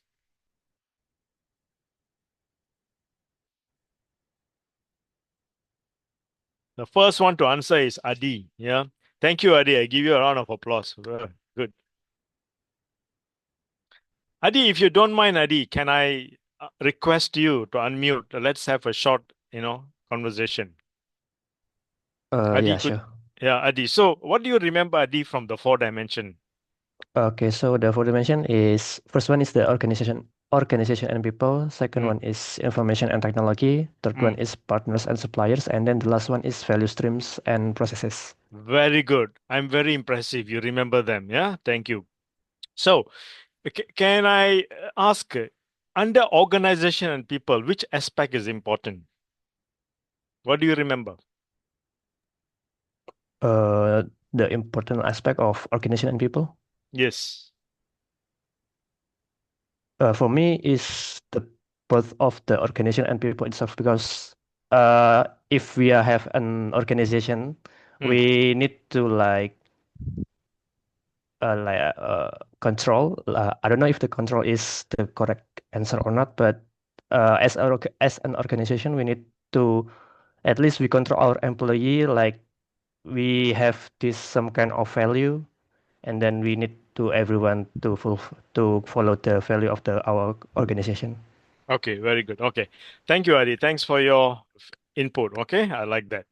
Now, in the four dimension of service management, right? So it's basically four areas. So we have the organization and people, and then we have the information and technology. All right, information technology. We have the partners and suppliers, and then we have the value streams and processes. Okay. Now, I like to specifically focus a little while on this organization and people.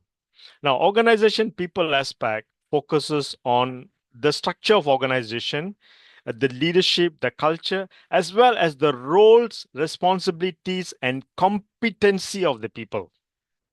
Skills and competency plays a major vital role here. So in an organization, if we have the process, all right, but if we don't have the skills, a practice like problem management cannot be effectively executed. Yeah. So this is why we got to continuously train people, give them the knowledge so that they have that skill and competency to even perform a root cause analysis using, for example, the different techniques. Yeah. So I'm just connecting the dots here, yeah, between the practices and the four dimension of service management. Okay, now moving on, we have been talking about the key activities. So like workaround development, okay, like creating a temporary solution before permanent fixes are developed is one of the things that problem management have to do. I call this a temporary solution. Yeah. And then the known error database. After we have investigated an issue, it becomes a known error. Yeah. So once a known error is found, maybe a solution is not yet found, but we know what is the causing it. What is the real cause has been identified. Yeah? So again, I put a real world scenario here just for your knowledge. A university campus experiences repeated Wi-Fi connectivity issues, affecting students and faculty across multiple buildings. After weeks of reactive incident management, the IT team conducts root cause analysis and discovers outdated firmware on access points. So systematic firmware update eliminates the recurring problem, preventing hundreds of future incidents. So you see, this is how problem management can prevent recurring issues. For when recurring issues are prevented, you will have less number of incidences. You see, in one of my previous experiences again, okay, in one organizations, okay, we used to have about 20, yeah, I'm writing it here, 20 P1 tickets. P1 means priority 1, okay, or sometimes priority 2. This is the average number of tickets. Now, if I were to ask this question to IT professionals, and most of the time I ask them in my trainings, and I ask them, is this a big number or a small number? They will say, of course, this is a big number. You cannot have 20 P1s in a month. That's like having average of 1 per day, out of 30 days. Yeah, which is which gives you an impression that the infrastructure is unstable. Priority 1 means a lot of users are impacted, critical systems are down. That means, hey, what's going on? It's a firefighting environment. Yeah. Now, after doing problem management, this particular practice effectively, yeah, for 3 years, it's not an overnight thing, 3 years, this number of incidents dropped significantly, yeah, to only about 1 or 2 per month. That's a significant drop of 80 to 90%. Now, why did it happen? How did it happen? Because we implemented this practice effectively. We ensured that people are performing root cause analysis for all our priority 1 and 2. And they have the knowledge as well. So this is a classic scenario of how problem management has improved significantly the environment. So when this improves, what happens? Environment become very stable. When environment is stable, business is not disrupted. Users do not even have to call the service desk unnecessarily. You see, everything will have a chain effect. This is why these practices are very important for organizations. In organization that understands problem management, they enforce problem management. In some organizations, they are not effectively carrying out problem management. Yeah, maybe because there is no real motivation to do it, or sometimes the knowledge is also a factor. Yeah, and apart from that, time. Sometimes people are pulled into many different work projects, so people don't have the time. So if you go out to the world and implement, I would strongly encourage problem management. This is a very important practice.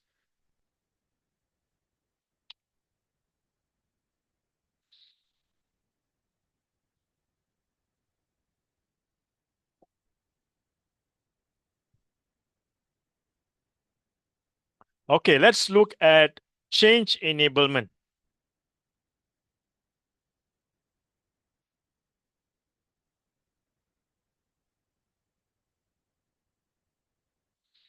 So change enablement is to manage risk while enabling innovation. So which means when a change has to be carried out. Okay, let me ask the question. How many of you remember what is a change? Can someone give me a brief answer? What is change according to your understanding from ITSM? In IT service management, what is a change? Yeah, please type in the chat. What is a change from your understanding?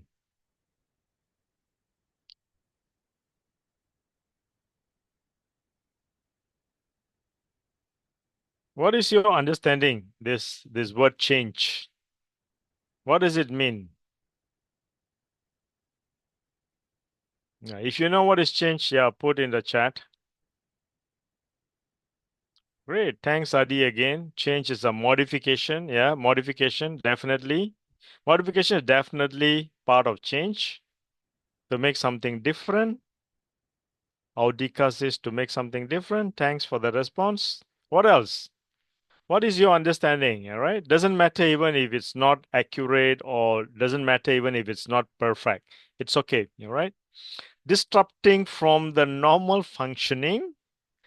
Oh, okay. And now innocent. Is that your real name? I like that actually. Addition or removal. Yes, you're right. So I got the right answers here coming from two different individuals: addition or removal, and also modification. Thank you for all of you who have responded. Yeah.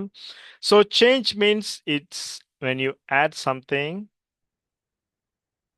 all right, or you modify something, like you modify your services, or you remove something, right? Like you remove a hardware, software, application, configuration. You do one of these things, it is a change. Yeah.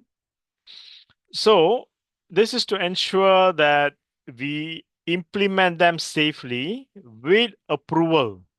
Okay. But prior to the approval, we do a thorough risk assessment. Okay.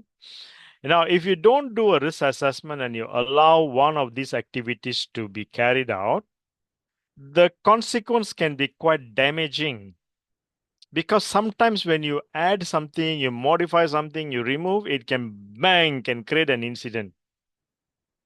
Sometimes it's very difficult to know the dependencies. Is this server connected to another device? is this application running on this system? Now, this can be overcome if we have a complete CMDB. I don't know if you still remember learning this. It's under the configuration management, right? But we are not going to talk about it today. That can be done, okay? But if you don't have a comprehensive CMDB, then it's difficult for you to have an overall picture of what is happening. Yeah.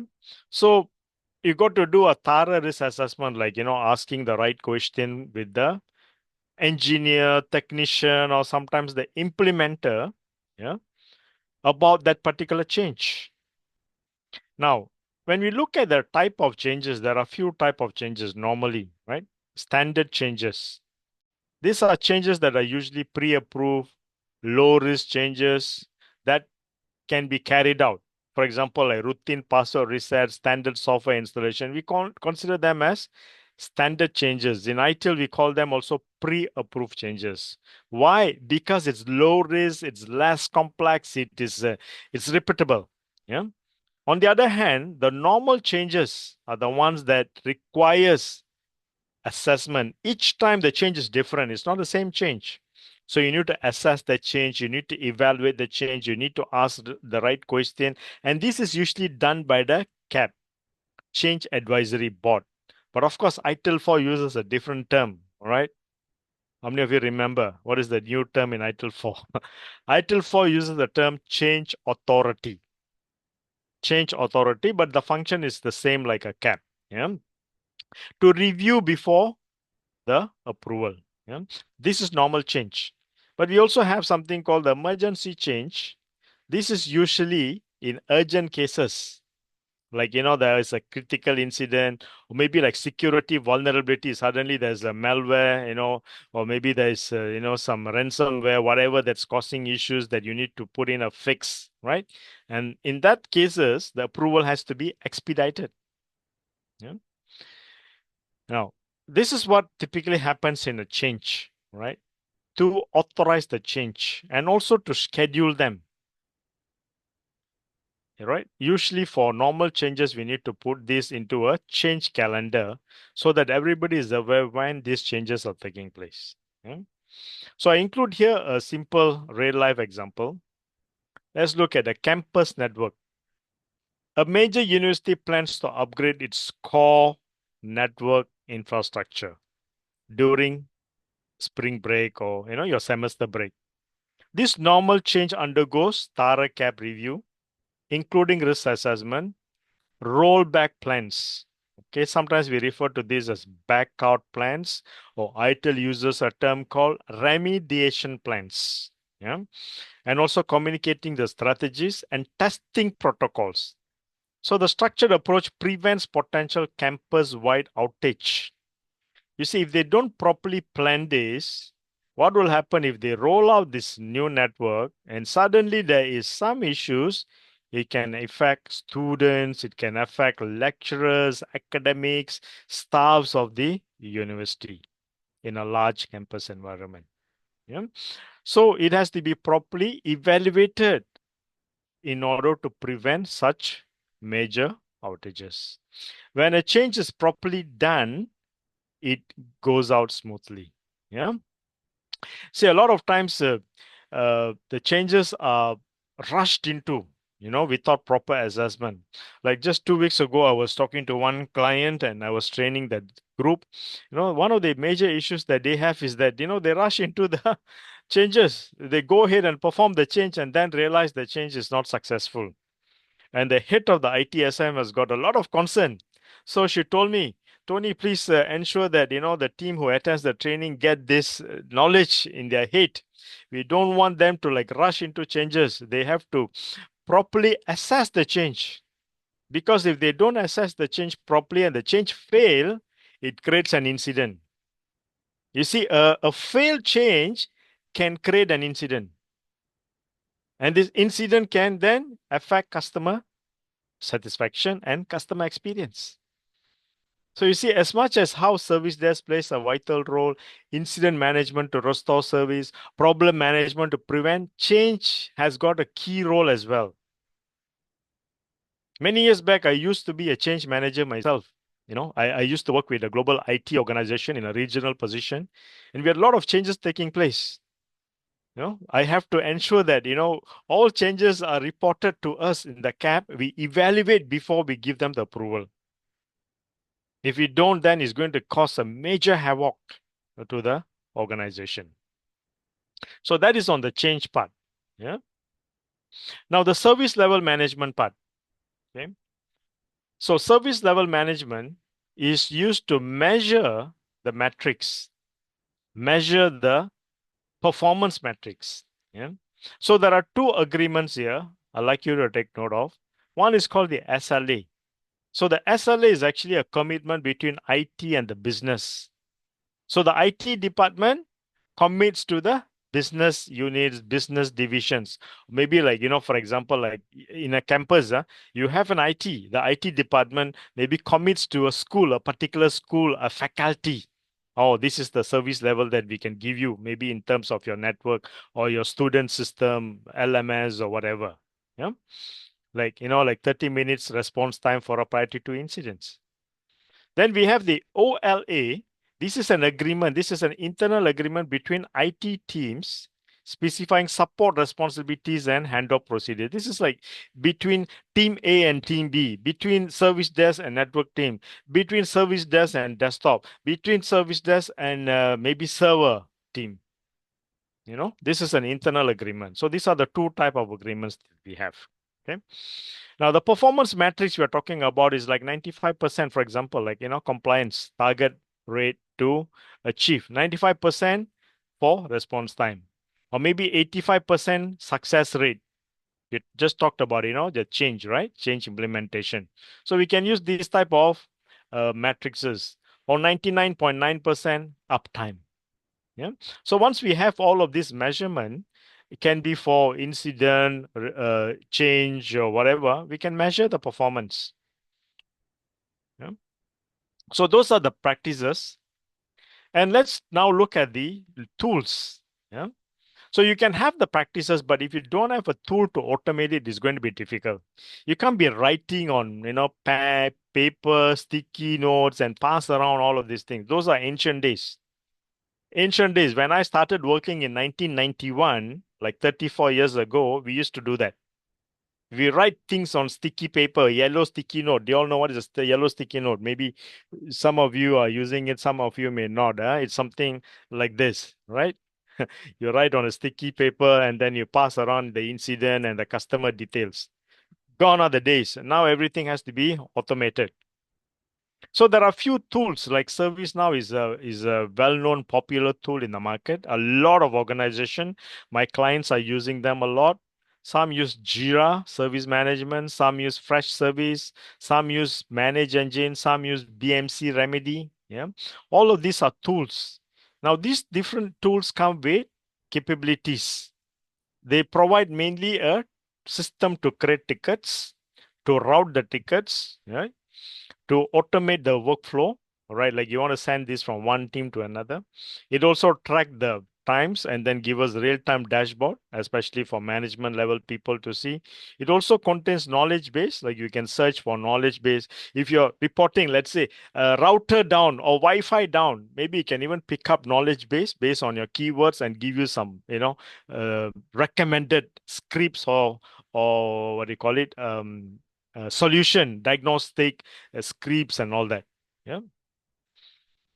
In some cases, it also provides a self-service portal for users to raise their own ticket, right? Or maybe even to raise their own complaints, or even update the ticket. Yeah. So in ITIL, automation is required as well, apart from, you remember or not the 4 dimensions, right? I mentioned about 4 dimensions. One is the organization and people. The other one is information and technology, right? That is the other dimension. So under the technology dimension, automation comes in. So we implement automation, automate so that, you don't have to do a lot of manual work. Things can be automated, in a more intelligent way to handle the issues, right? So that you can focus more on, your areas of expertise. So here's a real world impact. Organization implementing ITSM automation reports 30 to 50% reduction in manual ticket handling and 25% faster resolution times. Now, because the ticket can keep track of the times, maybe time lapses, it can trigger a reminder notification, all right? It can create a report on a daily basis. It can highlight the outstanding tickets in the queue. So all of this can be done through automation. Yeah. So here are the key capabilities: intelligent ticket assignment. All right. In some cases, like user creating a ticket, it can automatically assign it to a respective team. This can be done, right? Notification can be done. Knowledge recommendation, all right? Which script to use for what type of resolution. Escalating it, all right, automatically if issues are pending for too long. And today we can integrate even with AI, all right? Today the buzzword is what? AI, right? So we can even have chatbots that uses AI to interact with users and give them update status and all that. Yeah. And if there's a violation on SLA, it can also alert management, alert people who are involved. Yeah. So automation plays a very important role in ITIL implementation. Yeah. So here are some of the KPIs and dashboards that commonly measured, right? Like, for example, you're measuring the volume of tickets. How much do you get in a month? All right. Is it hundreds or is it thousands? What is the SLA that you've achieved? Like tickets resolved within a certain time. And then we can put this into a trending chart to see, yeah, how many hours it takes to resolve incidents, yeah, change success. So all of these are measured. And when we put this into a trending chart, it will tell us whether we are improving or we are not improving or which area needs to be focused. Yeah. So this is really important, right? Especially for those of you. Let's say you go out into the job world. I'm giving you some tips here, all right? Then if you're already involved in all of these, you can talk about it. If you're involved, you can see even in your job interviews, you can prove yourself. Yeah, I was involved in incident management. We brought down the volume of tickets. We achieved SLA at this level. These are some of your performance and your success factors that you can talk about. Yeah. So this is very important that metrics are used to indicate the performance. Yeah. Now, in this material, which I will share with you all afterwards, I have included like a case study, all right, like a university in a crisis. Yeah. We may not have time to do this in this short 2.5 hour session, but I've included it so that you can reflect upon it. You can use it, maybe in your own time, or maybe if, 2 or 3 of you want to do a kind of group study and you want to get together, you can use this to brainstorm. Yeah. So let me just brief you this. Like a mid-sized university's IT department is struggling. Students and faculty are frustrated. IT director needs your expertise to transform operation. So what are the key critical pain points? Slow response time, frequent system outages, uncontrolled changes, no documentation, no tracking system. So you already know 1, 2, 3, 4, 5. So these are the 5 pain points. Now, if you are going to implement ITIL, what would you do? All right. Based on what I've shared with you, how would you be able to solve this? Yeah. So there is already a case study activity that I've included here to design your ITIL roadmap. Okay. I would suggest that you take a look at it, and then if you want to do a group exercise with your course mates, I strongly encourage you to do it. Yeah. You can identify the top pain points. I've already given you some. You can choose 3 ITIL practices out of the 5 that I've shared earlier, 6 in fact. You can create a 3-month roadmap, all right, and then you can present your solution. All right. So you can also discuss this with your lecturers or even Pat Tony, and maybe you want to use this as as your assignment or homework for you to work on this. Yeah. So that will give you a bit of knowledge and hands-on. So your deliverables will be priority metrics, practice selection, implementation timeline, as well as your risk assessment. Yeah. Okay. And also common challenges in ITIL implementation, right, that we have come across, that we have seen.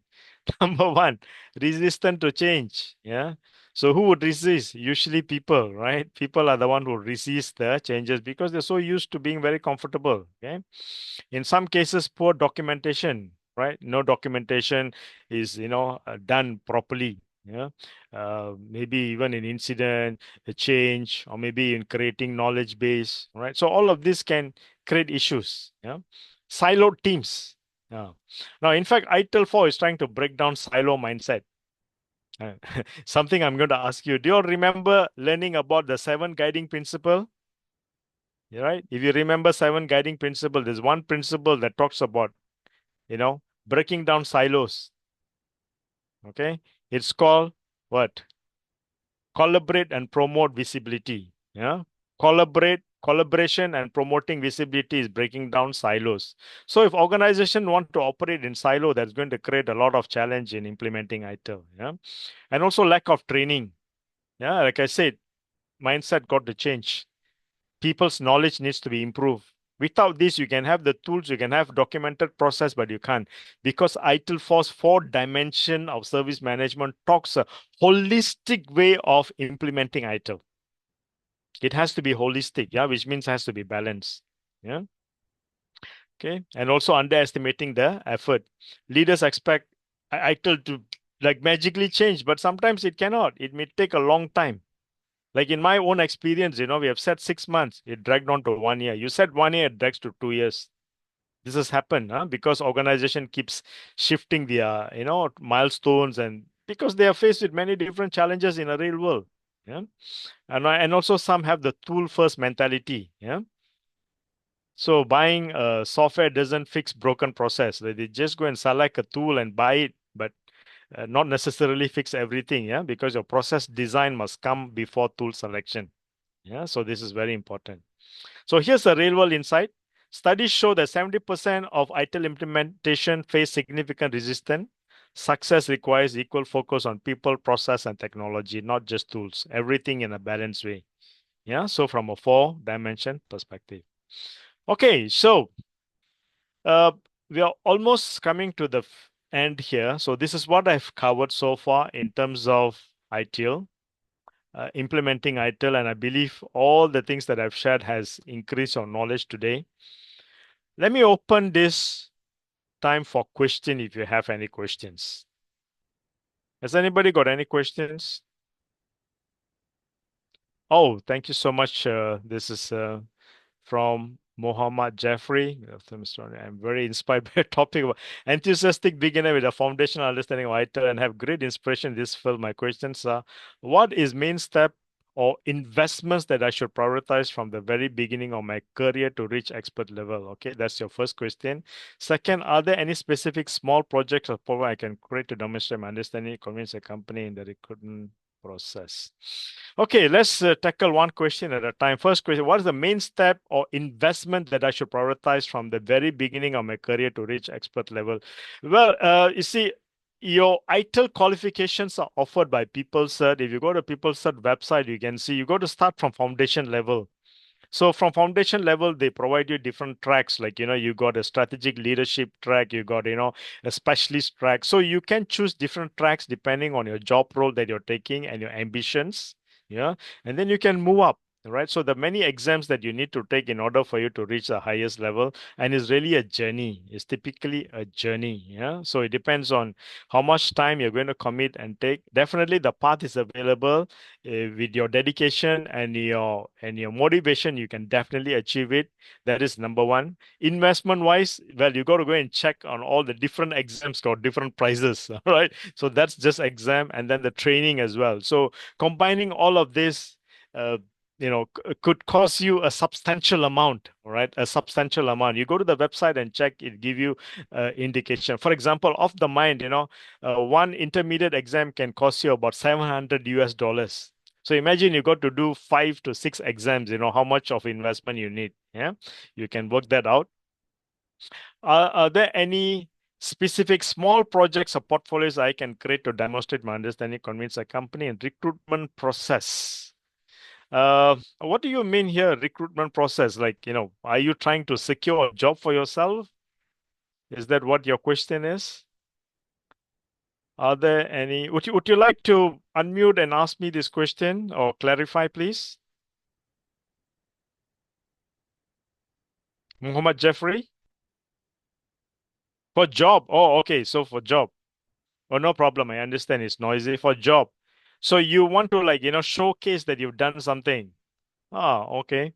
Maybe you can start talking to some, small organization. Of course, when you're at a very beginning level, you can talk to small organization, people that your friends who trust you. And maybe one idea is that, if you're starting fresh, maybe it's a good idea to tag along with someone who's experienced, right? So that you can learn from your mentor at the same time, it raises your credibility. I would suggest that. Yeah. And then you can have some, use cases and testimonial to talk about, right? Okay, are there any other questions from anyone? If not, I would like to test your knowledge. There are three student Oh, raise three. hand. Okay. Three student. Ah, okay, okay. Oh, that was the only question that I'm seeing in the chat. No, raise hand. Oh, Raise raise hand. hand. Oh, sorry, I missed that. Okay. Here, who are those? Innocent am home. Yes. What is your question, please? Thank you. My question is, what would you recommend for an organization that is trying to start adopting ITIL, especially in an African context? What are the steps you'd recommend for them to?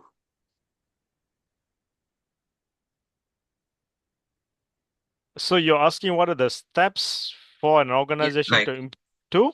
adopt an organization that is trying to adopt for the first time ITIL in an African context, if you can, or in a developing country context, let's just put it that way. Well, like what I've shared with you earlier, the steps that I've shared in the implementation typically applies to all organization, regardless of which country they are from, because organizations function almost the same way. So when we want to implement an ITIL practice, we first have to understand what are their business goals, all right? And then what are the gaps that exist with their current practices, and then we map it. Say, for example, an organization says my users are very frustrated because they can't reach us, as an example. All right, then the first thing is what? There's a gap, a service desk must be established. Yeah. So this is why we have to do an assessment first to understand what is the goal. What is the organization's goal?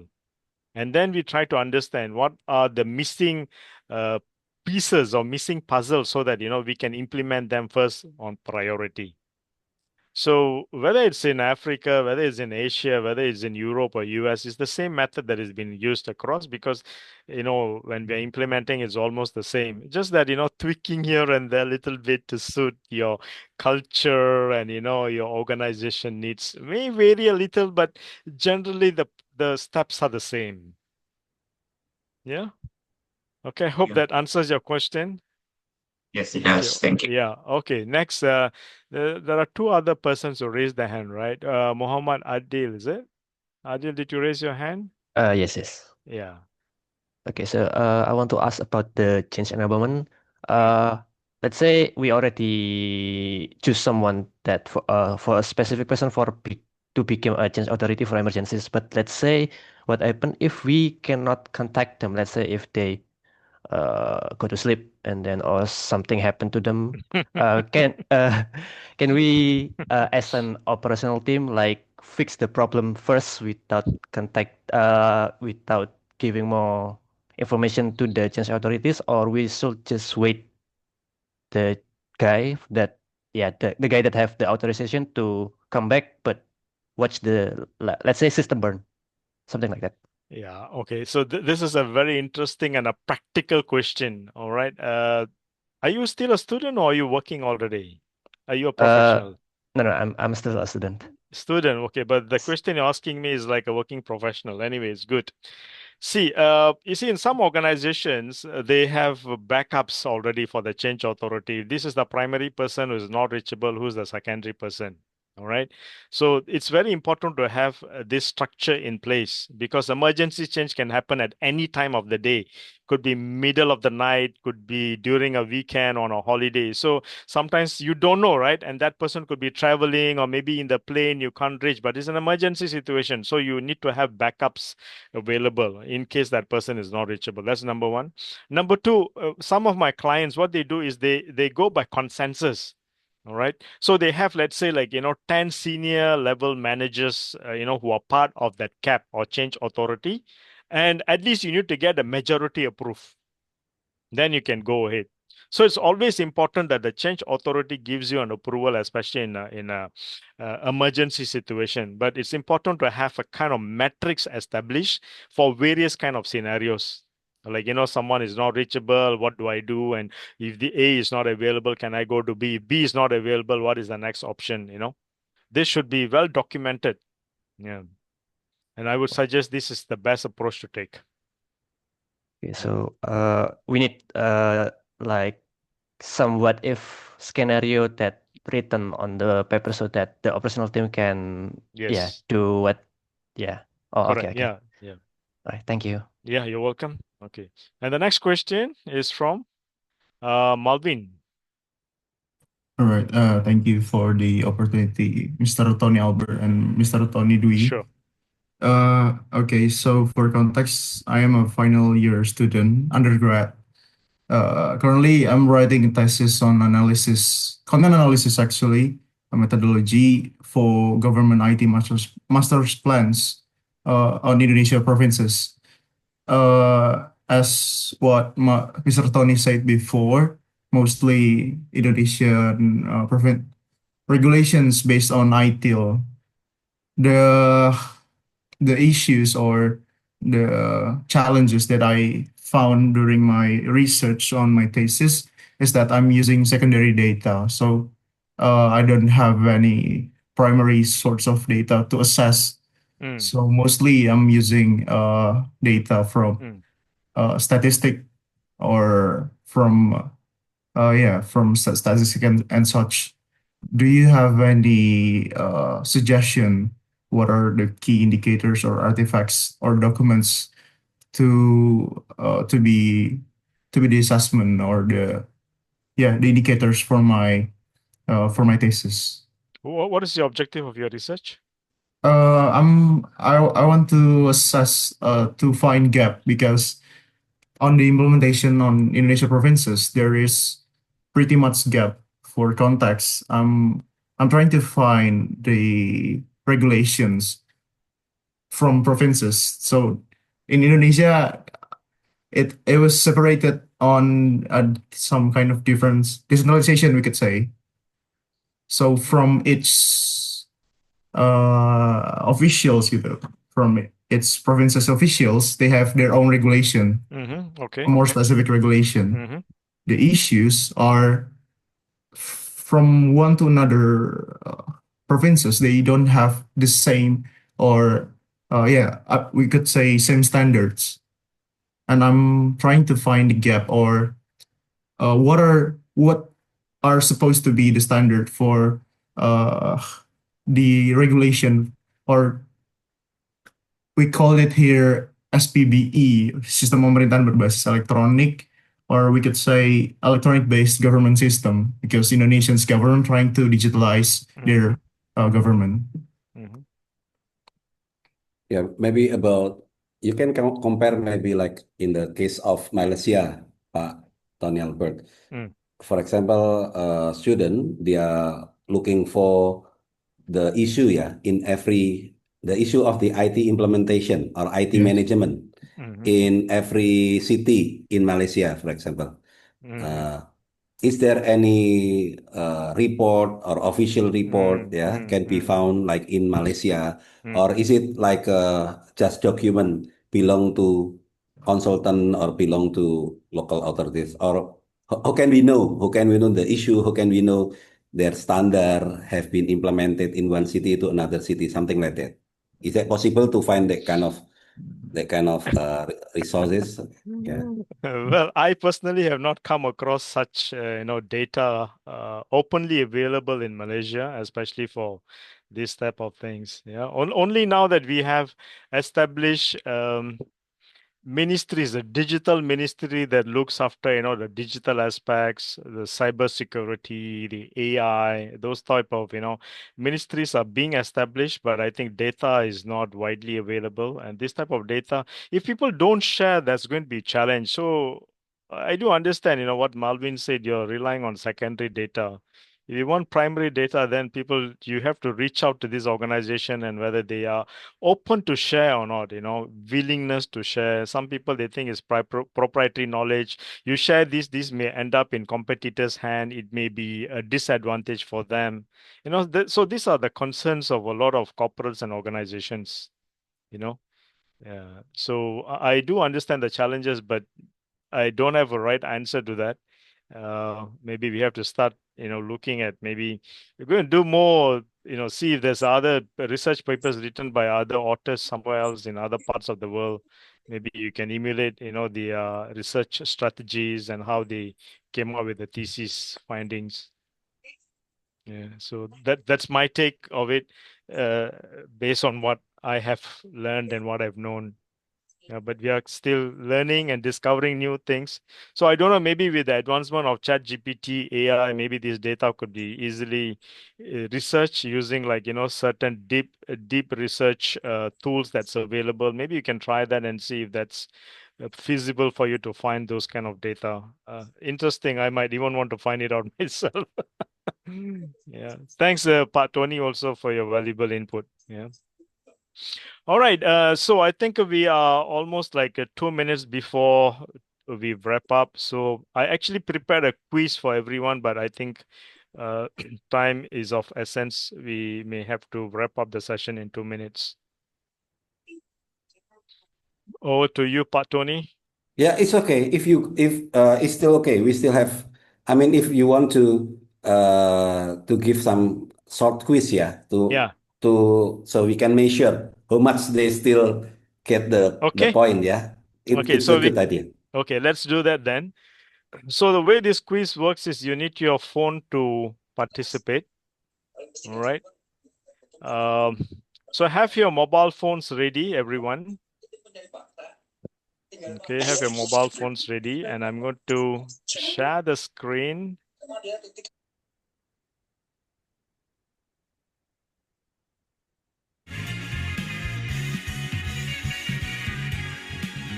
All right, so this is your QR code to scan on your phones.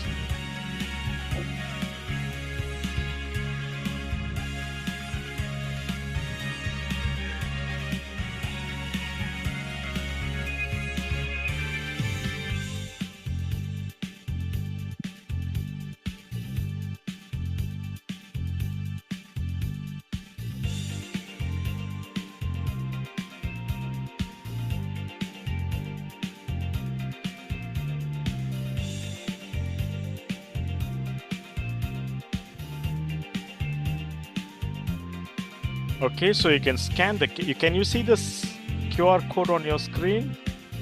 You can, right? So you can scan this using your phone, and then you can join the quiz. See if you can join. Game not found. Wait a minute. Oops. Let me try that. Hold on, please. Yeah.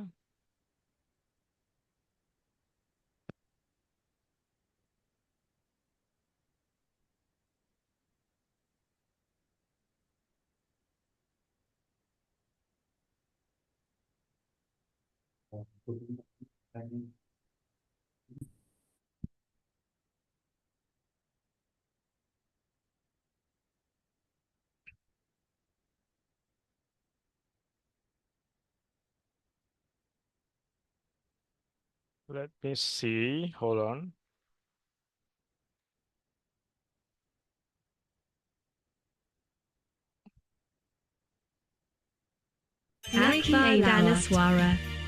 What about this one?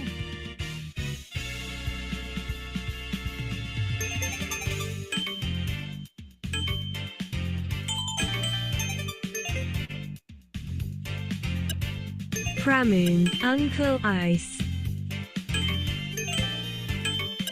Foolish Snail, Cool Lime King, Hayo DWI. Mr. Student, Colby, Sigma Chao, Melvin, Sister Wasp, Pajantan Tamban, Anisa, Nathan, Foolish Pig, Papa Okay, I can Hyena, see some of you joining. Okay, very good. Bouncy Fast, Rosie GTG, Nia, B, Lady Man, Jeffrey, Tom M, NJG, 77, King of Surabaya, 67,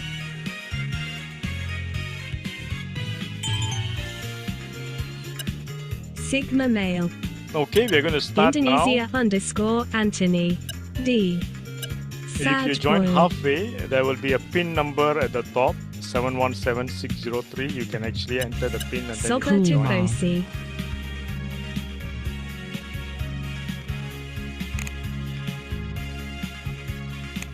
Okay, so we already have some users, some participants joining. Let's start. the Nyanye, game.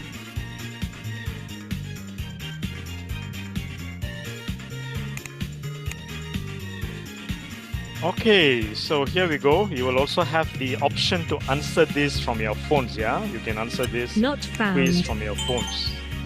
Okay, so we have about 40 players now.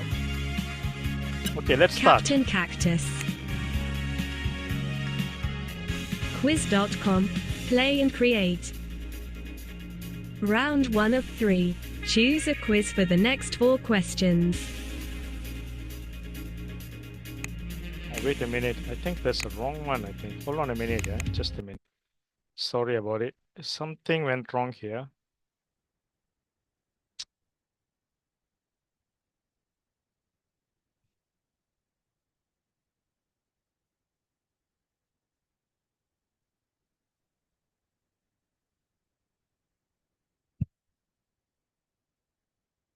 I'm so sorry. I think it was a different code here. Okay. Can you try one more time? Yeah. My apologies for that.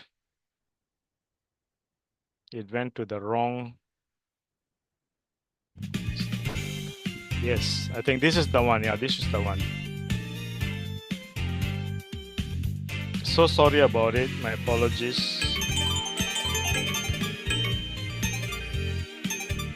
Kumar, Colby, Indonesia underscore Berhan, Soba Tufosi, Rojantan Tamban, Mr. Student, Nathan, Koba, Subekti, Tom, AJ Aimbot, Fufi, Okay, so let's begin. Okay, we have about 37 of them here. DWI, Malscavid ZPD, 38. Just now I saw around 40. Freak King, 39. Okay, let's start. All right, let's start. Sigma Male, Quiz.com, King of Surabaya joined. What is the main purpose of ITIL?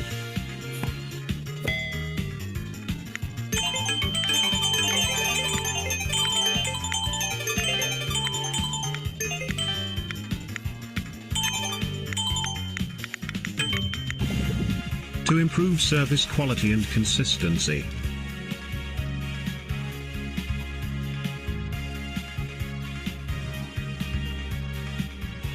Which ITIL practice is responsible for restoring service quickly?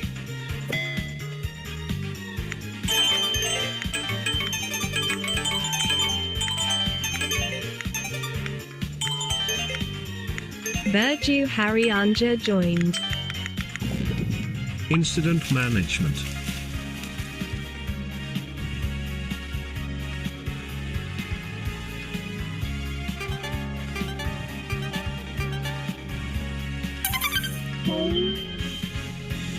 Fluffy Queen joined. What is the service desk's primary role?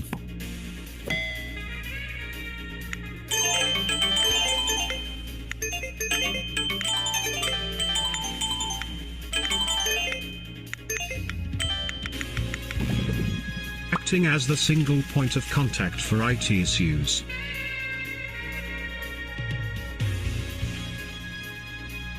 Indonesia_Anthony joined. A password reset belongs to which practice?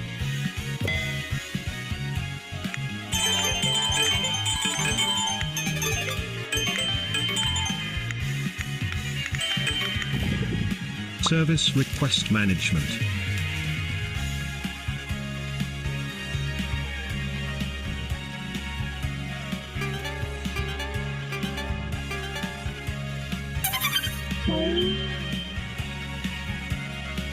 What does the service desk typically do first?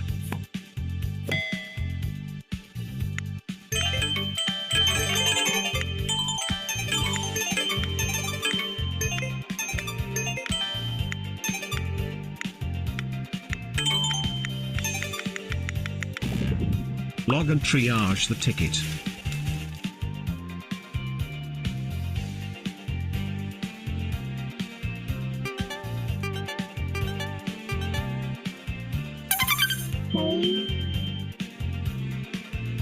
Which practice aims to prevent incidents from happening again?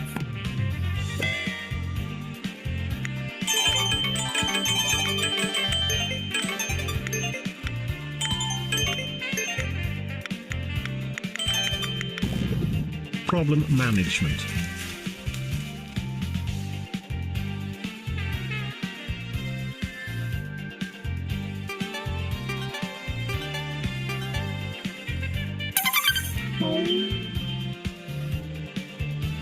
What is the purpose of change enablement?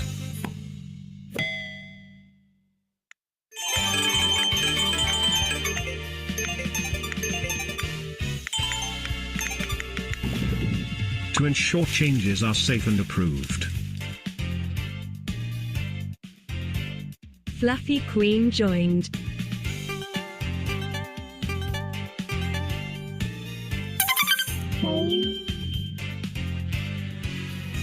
Which team normally performs initial diagnosis of issues?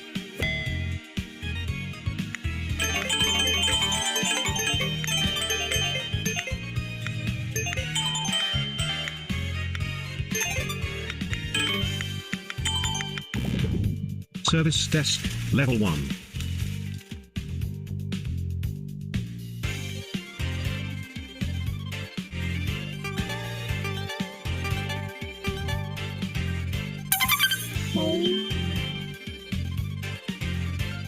A repeated Wi-Fi issue due to outdated firmware is handled under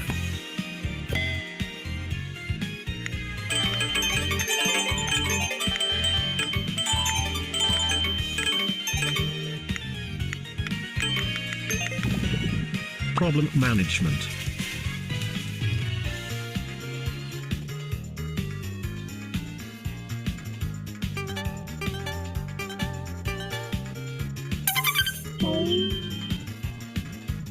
Which process is responsible for approving and scheduling system updates?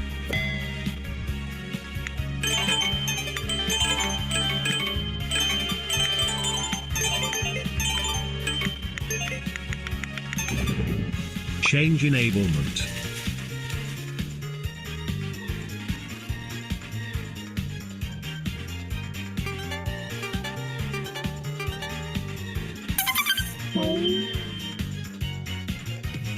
What does the SLA represent?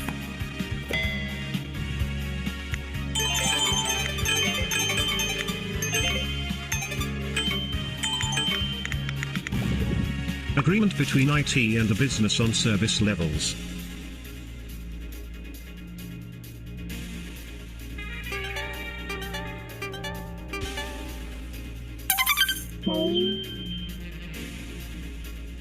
Which example best describes a service desk activity?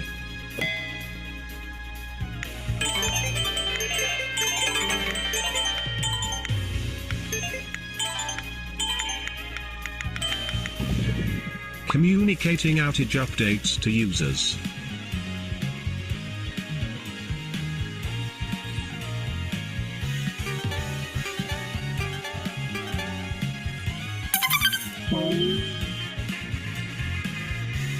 Which is a common channel used by the service desk.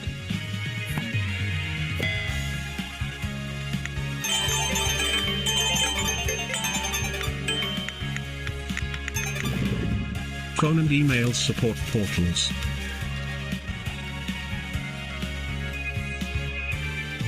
Second last question.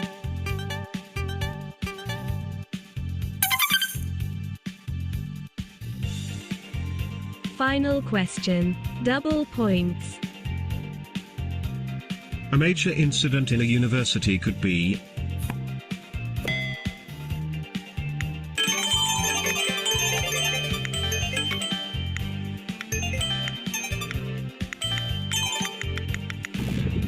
Wi-Fi outage during exam registration week.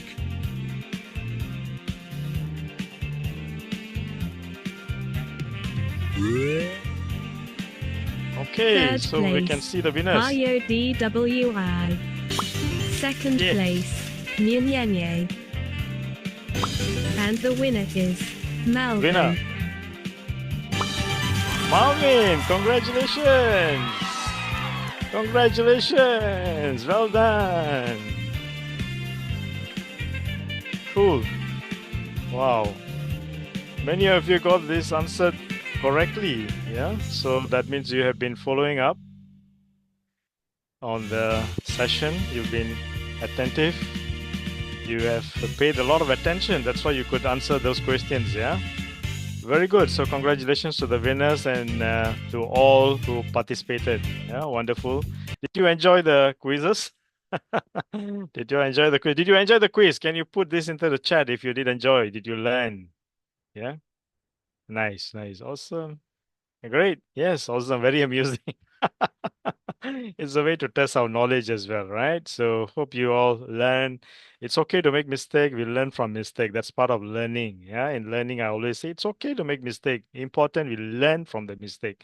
Then we reinforce the knowledge into our head, into our brains. Yeah. Wonderful. Thank you. So we're almost at the end, and let me just before we do our closure and hand over to Pak Tony for the closing remark. Right. So you've already asked me questions already. Thank you. But if you ever have questions, you can also, email me your questions. And I also want to give you this course material. How many of you would like to have this material? If you want these materials, put a yes in the chat. How many of you would like to have a copy of this material? Yes, yes, perfect. All right. If you like this material, I'm going to give it to you in the chat. Let me share this file, then you can download it here in the chat. Just give me a sec. I'm going to. Okay. So I prepared this as a handout. It's in a PDF file, so you can download it and refer to this, at your convenience. And as you can see on the screen, if you have any question, you can link in me and ask questions. As I always tell my students who come for my sessions, I love answering questions. I love supporting you. And especially for those of you who are still students and you're going to graduate, I love to support you. I love to encourage you as you go out to the world, to the real world to work. And if you have any questions, just feel free to drop me an email or just ask me on LinkedIn. I'm more than happy to answer the question. And for those lecturers who are here from different organizations, different universities, I also welcome your question and answer if you would like to ask. I'm more than happy to support you. Just drop me an email. My email address is on the last part of this material. If you click on the email or question, you can actually open up my email address. Or if you would like to be connected on LinkedIn, I'm always there available. Or if you don't know how to reach me, please reach out to Pak Tony Susanto. He knows how to reach me. He's been a good friend of mine for more than a decade. We will always be in touch.